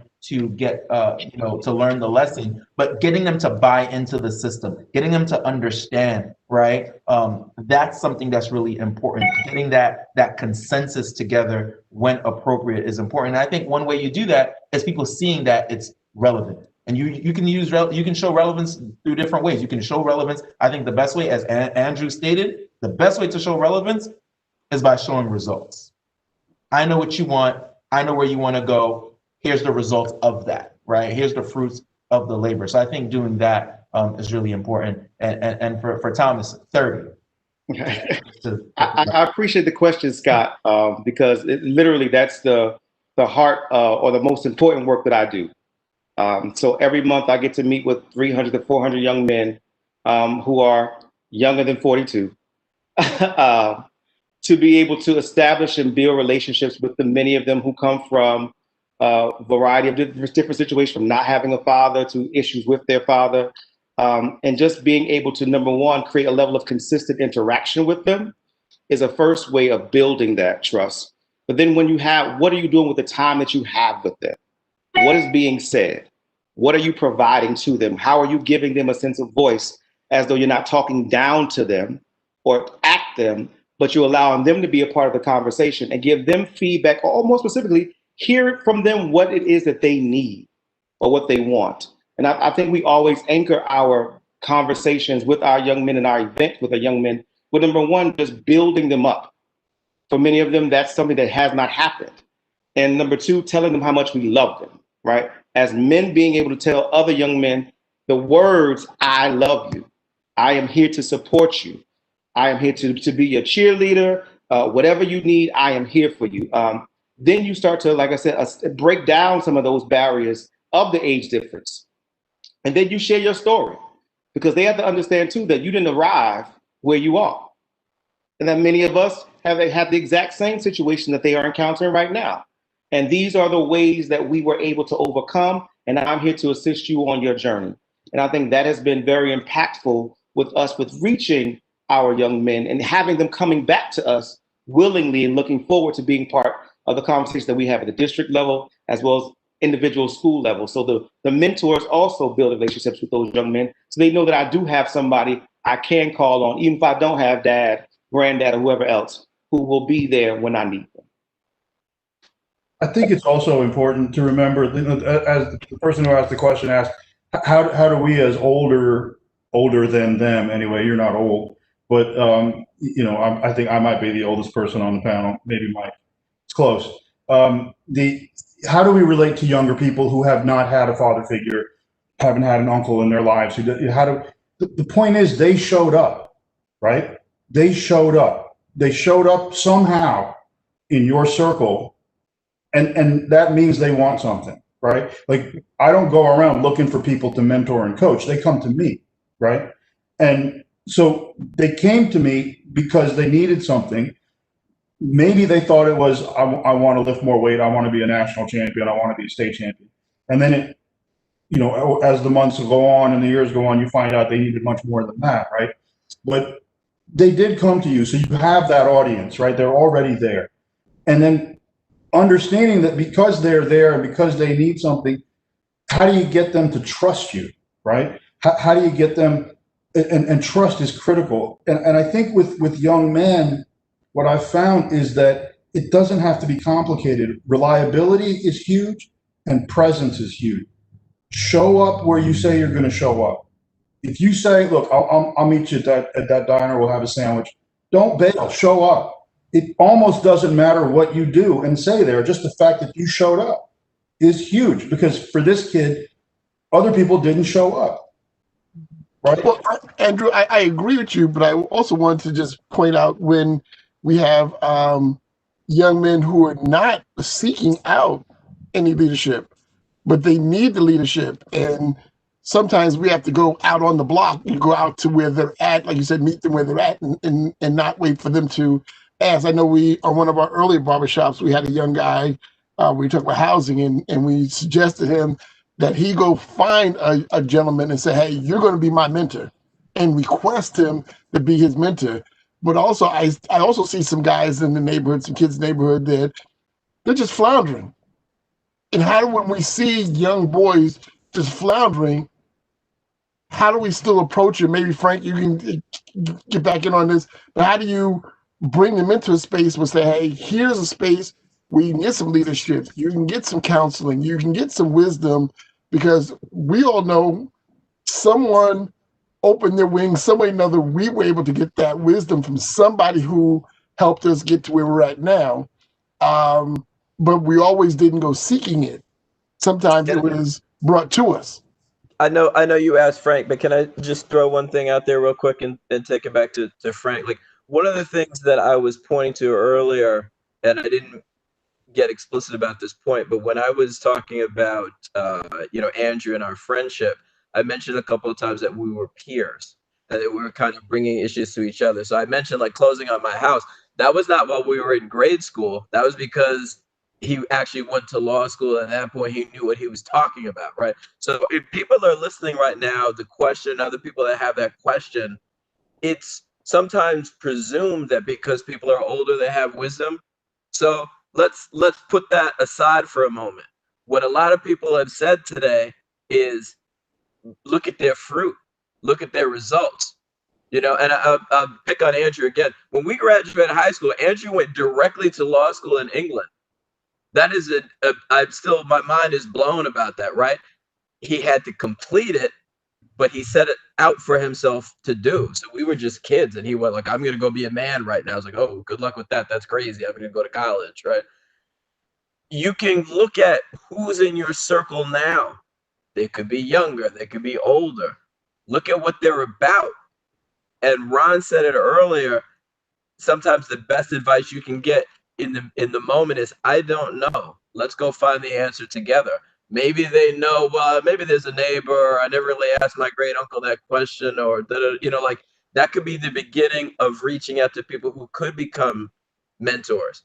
It does make sense to go out on the corner, but I'm also a believer in organic relationships. It's whatever works really is what I'm a fan of. But like, it doesn't matter whether you're old or young or necessary. It's like, are you trying to be a positive person? Are you trying to grow? And looking at who's around you, who's trying to grow along with you, and then you can go find some people. Then you will be more ready to do what we were saying a couple of months ago about tapping someone on the shoulder and say, okay, you're going to be my mentor now, because I know what I'm asking for. Maybe even if I don't know what I'm asking for, I've seen you and I see how you get down, and I want to understand more about that. Mr. says real talk, Mike. Yeah, I was going to say, I want to take Frank's time. No, I think these are all great points. I think also knowing our missions, right? I mean, there's a lot of a lot of spiritual jargon thrown around. So I would say know your ministry, right? For some, it is like, yes, I'm here, and that person who knows what they want, I have a particular thing to offer, and I will nurture and grow and support them in that way. For some, they are the ones who are meant to go out and like do more seeking, right? And so I think just understanding who we are and our dynamics, I think is really important.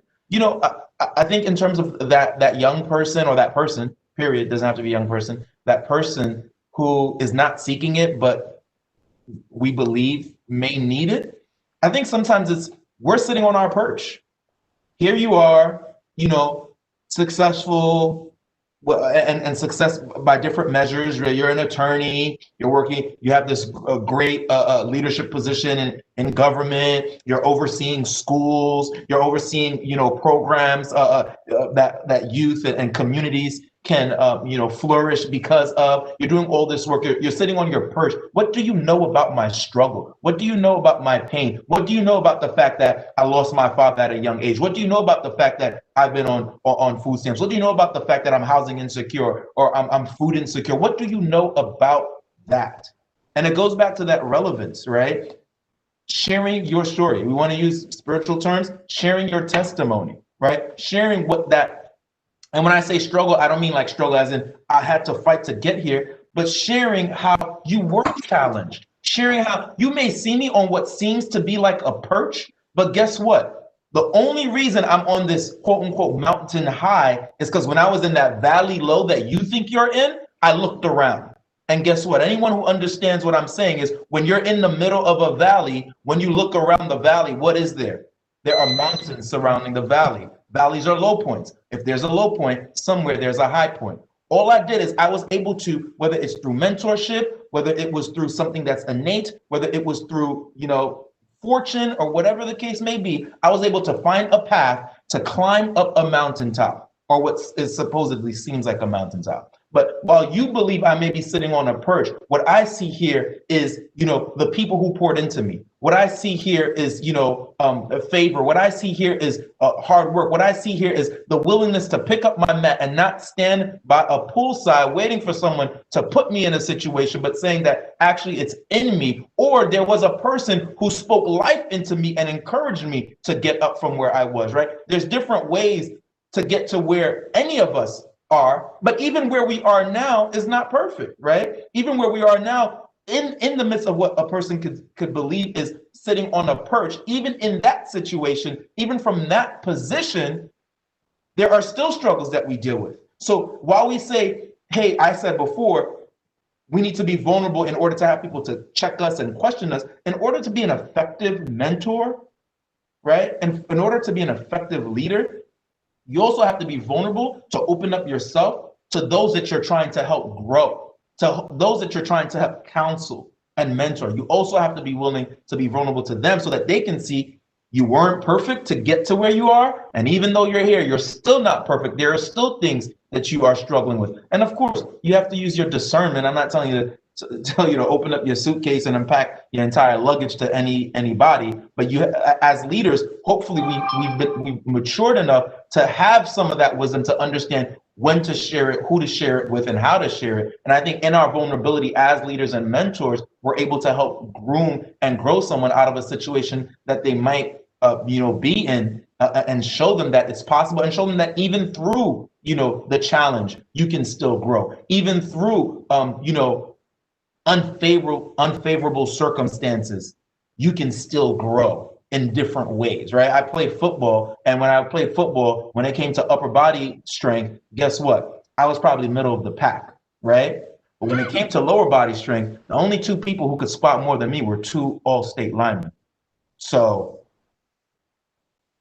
when it came to leg power, I was strong there. When it came to upper body power, I wasn't necessarily there, but I didn't let my lack of upper body strength stop me from exercising the lower body strength that I had, right? And so always also sharing that with people, that like there may be some struggle and some hardship here, or there may be some fallacy and some weak points here, but Let me speak life to your strengths. Let me help you operate in your strengths so that you can grow there. And in growing there, hopefully have the opportunity to also grow in those other areas as well. Of course, nothing is one size fits all. We are all learning and growing. And I think sharing that with people will also help. I think another thing for us as leaders, just encouraging each other who are here, remember this, you can't pour from an empty cup. So we can try to be the hero to everybody and try to save them and do all this, but also remember, we spoke about self-care, we spoke about physical wellness, spiritual wellness, mental wellness, emotional wellness, all of that.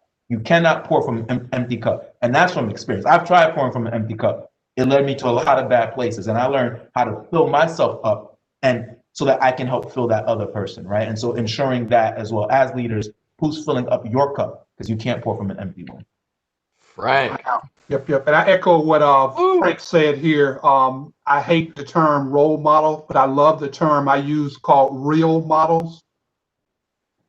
You know, because role models implies that I'm on a certain level and you need to rise to my level to be like me, and somehow I'm worthy to be worshiped. You know, all of us have flaws. And I tell young men all the time, I say, you don't get to pick who God uses in your life. You don't get to pick who God uses. And a lot of times, you know, we look for the perfect person, you know, to say, okay, this should be my role model, but you don't. And so even growing up, I had guys in a slice of their life, they were a great father, but in other areas of life, I did not role model them, you know. Other guys who were great at money, but they had other areas of their lives. So you got to learn how, that's what discernment means. You got to learn how to slice people's lives up, you know. Everybody is a mixture. There's some areas in their lives that are worthy to be followed, and there's some areas in their lives where we're still growing. And so what I would also like to add here real quick, and we can move on, is youth are not a program. They are human beings. And so they are unique. So when you say how to reach youth, listen, you know, get to know them. I agree with Andrew, what he said earlier. I mean, for me, it's about not going out to the young man and say, hey, I'm going to be your mentor, but you're letting your light shine, giving them something that radiates and says, there's something about you that really draws me to you. And I think you're somebody I want to spend time with. But the whole idea of coming out, I'm going to be your mentor, you know, that may not work with every guy. So it has to be customized. And then also speaking their language. You know, they may not talk directly to you, but if social media, just like we speak English, if social media is their language, then we speak social media to win them. Wow. You know, I think it's very important what you both said, Ron and Frank. Learning to speak their language. You know, Mike and I are comic book fans. It's one of the things we have in common, right? And I find that sometimes just staying a comic book fan helps me relate to people, you know, because the kids coming up, they think they're comic book fans. And I say, you know, let me tell you something about Captain America. Let me tell you something about the Falcon. Let me tell you know, and they're like, wow, I never knew that in 1975. The Falcon was the first black character and he appeared in Captain America. I didn't know that. I just think he's a cool guy, you know, and you can relate to people by speaking their language in lots of different ways. Find the things where you have a common passion, and sometimes it's something that, you know, other people might think is frivolous and silly, but it might be the way to reach somebody is through comic books, for example, or, you know, or music, or, you know, Mike and I have been in many conversations with young people. It's like, oh, you think you know rap music, you know, and we take it back real old school, you know. Well, we were around when rap started. We had the first rap albums. We knew those guys. We met them. We hung out with them, right?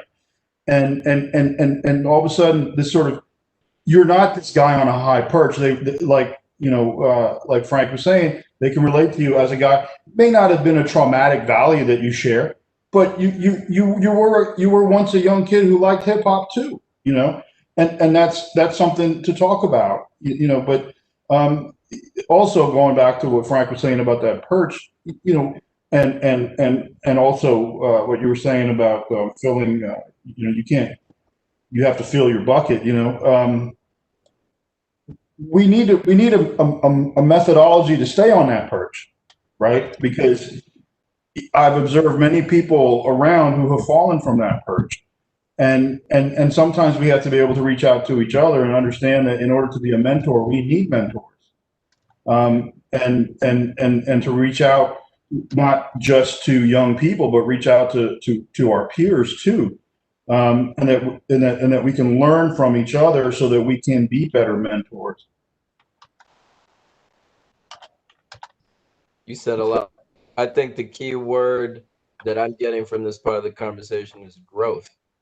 So from growing pains and again, emotional, spiritual, whatever it is, it doesn't really matter whether you're a young person or a middle-aged person or an old person, whatever. If they haven't thrown dirt in your face and put you in a box, you have an opportunity to grow. There's someone that knows something that you don't know, or there's someone who's turned the same thing around in a different way and maybe seen something you haven't seen.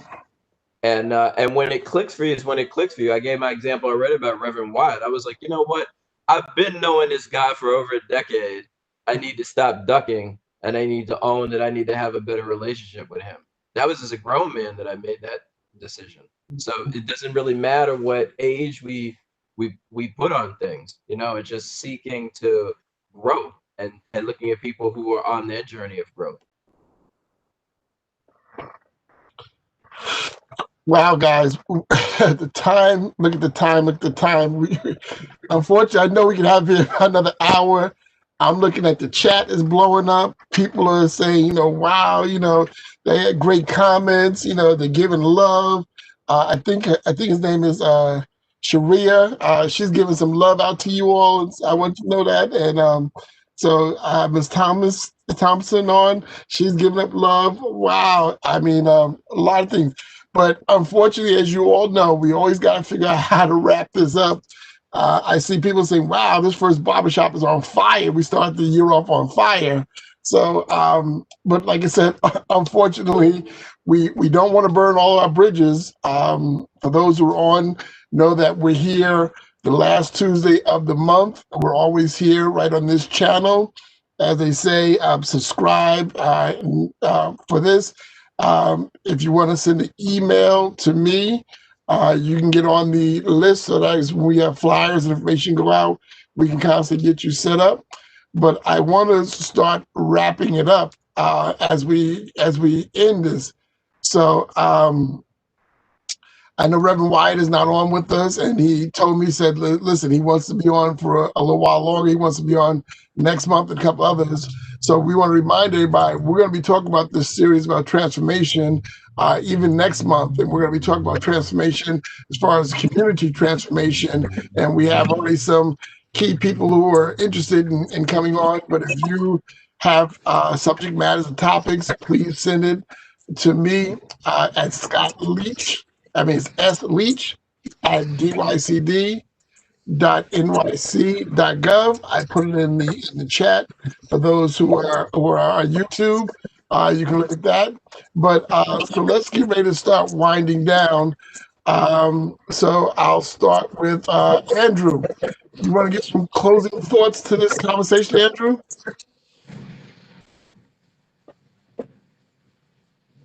Sorry, I had to unmute myself. Thanks so much for having me and for having this forum. But kind of along the lines of what I was just saying, you know, just participating in conversations, especially if you can find yourself lucky enough to participate in conversations with people of this caliber and quality. I, in 2 hours, have learned a lot, right? Just listening to you guys. And I think it's real important for people to just take the opportunities to have conversations. You know, be willing to meet people, be willing to sit down with people. COVID makes it harder, but you know, involve yourself in some Zoom meetings, some conferences, join some groups, talk to people, but be open and be willing to listen. And thank you very much. So, Dr. McBride, you're up next. Again, thank you for the opportunity to be a part of the conversation. Just in thinking about this idea of change, totality, and I think what's sticking most in the idea it's a process. It literally is a process. We're going to consistently grow, change, and evolve. But I think we just have to allow ourselves that time. So we're talking about transforming a generation or transforming leadership. It starts with an intentionality that there has to be a change. That's the first step for me. And then it's the plan to support and facilitate the change. And then who's going to be a part of this change that you're looking about? Who's your village? And then as you begin to move on, start to track to see where you are towards your goals. And ultimately, hopefully you'll get to that place that you identify is your ideal state. So trust the process. So I'm going to move it to Ron. Ron? Okay, so just in closing, again, thank you, brothers. It's been a phenomenal time period of just really learning from you. I've definitely been present here, but just want to encourage all of us to really appreciate and understand that transformation and change is a team sport. You don't make it there by yourself. None of us and none of you who are out there who are watching this will make it by yourself. You need to find out who those people are in your life. And as you heard me say earlier, you know, I hope that as you go to bed and put your head next to your pillow, you ask yourself those questions. And the one that you ask yourself is, who in my life protects me from me? Who protects me from me? And once you kind of realize who those people are, you know, go embrace them and lean in more. But also, I hope that this conversation is like a car. I think COVID has been a blessing in some ways, in that sometimes you're just driving, but you never pull to the side of the road and pop the hood up and see what's really going on, unless you just have a breakdown. And so that's not how we're supposed to live life, just knowing when things are going wrong, when we have a breakdown. And these transformation series, barbershop talks, I hope that there are opportunities that you leverage to pop the hood up and see what's really going on in your life, what's going on in our lives. But all of us here, we love you, we're rooting for you. We want to optimize you in terms of being the best you that God has created you to be. Take care. So Frank, I'm even nervous even letting you say anything else, because people online talk about pass the plate, put the offering in, preach, people getting salvation and all that kind of stuff. So, but Frank, I'll give it to you. That's hilarious. Thank you so much, Scott. Thank you, Jerry, particularly for inviting me. You know, Mike as well for being part of this program alongside Scott and Jerry leading this, and to, you know, the panel, you know, my fellow colleagues on this dais. I appreciate you all sharing, because I learned so much and tidbits, you know, from what you shared, and everyone tuning in. You know, it's really important that you took that time out to invest in yourself. These talks and coming to programs such as these, you have, you know, people who have invested the time to create a safe space like this, and also individuals who, you know, decided to come and take on this challenge to share a little bit about their experience. We don't know it all. We're just trying. But you took that time out, which means that you're investing in yourself. And we hope that you in turn can invest in others and help build people up. One thing that I'll say is, you know, throughout life, we all think that sometimes we can be at a particular space and we think that the story is done.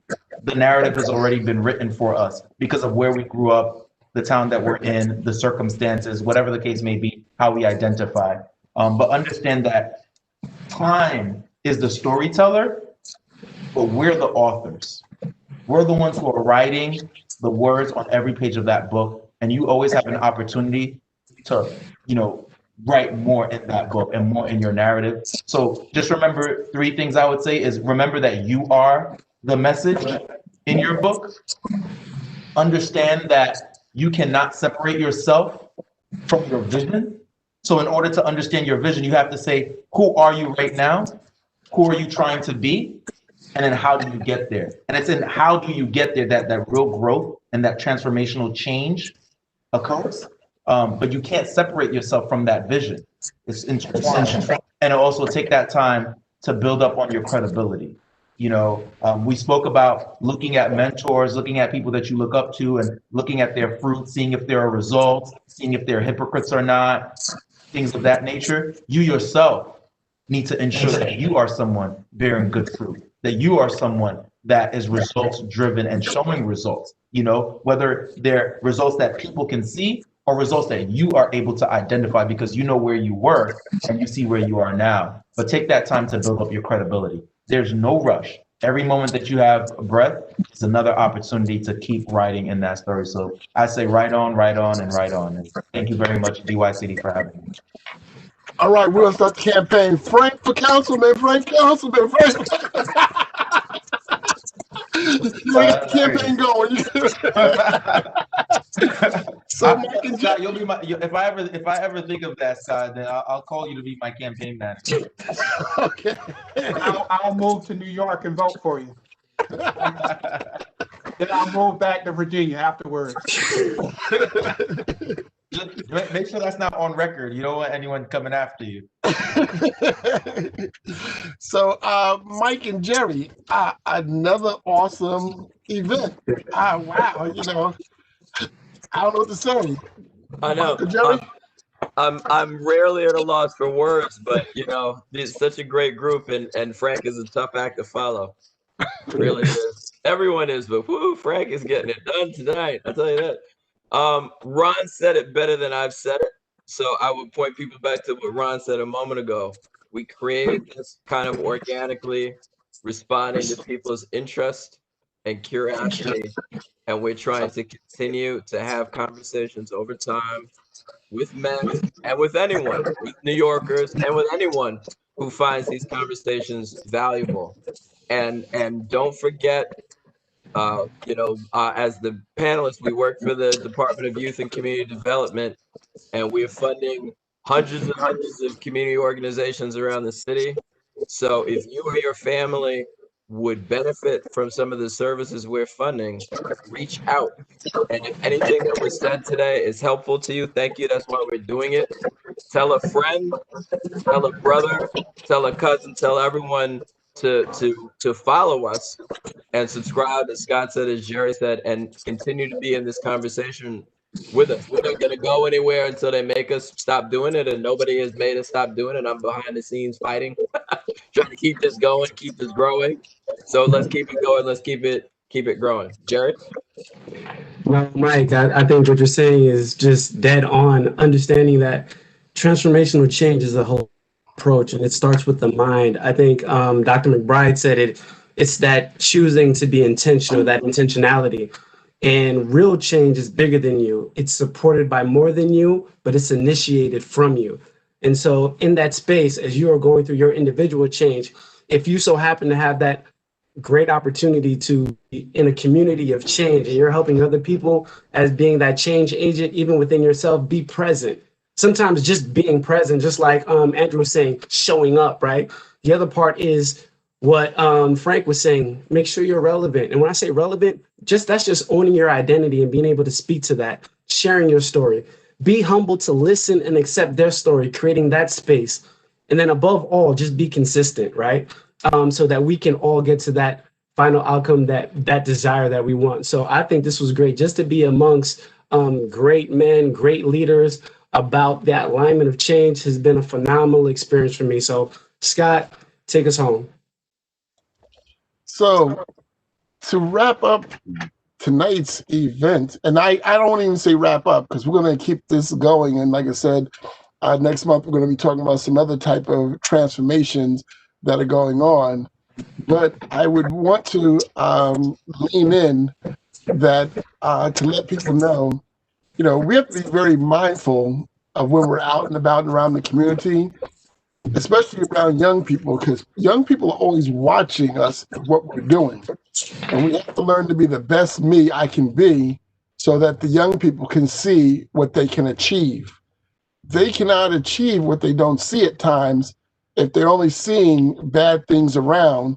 We have to be able to expose them to the good things around. And those of us who have come from these communities of struggle, I also want to remind us we need to go back and show people the pathway we made it out. So with this said, we're going to be wrapping up right now. For those of you who are on the line, once again, you can see the information We have a survey at the end of this when we close out. Please take time to put something in the survey. This means stuff too. We do read the surveys, and we do read your comments. This helps us build on what we need to build for the future. If you know of somebody who's great in the panelists or somebody who has something to say, please let them jump in.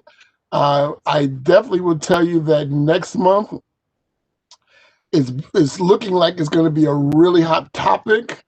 If I'm correct, we may be talking about Karens. And if you don't know what a Karen is, you need to be on next month and find out. I will just leave that as a little teaser, but we're going to talk about that as transformation also in our community, and we're going to be talking a little bit about Karen. So with that said, I want to tell everybody I love you and thank you. Jerry and Mike, I'm not too sure who is Sharia, but she's giving you all love. I think I'm saying it right. Am I saying it right, Jerry? Sharia?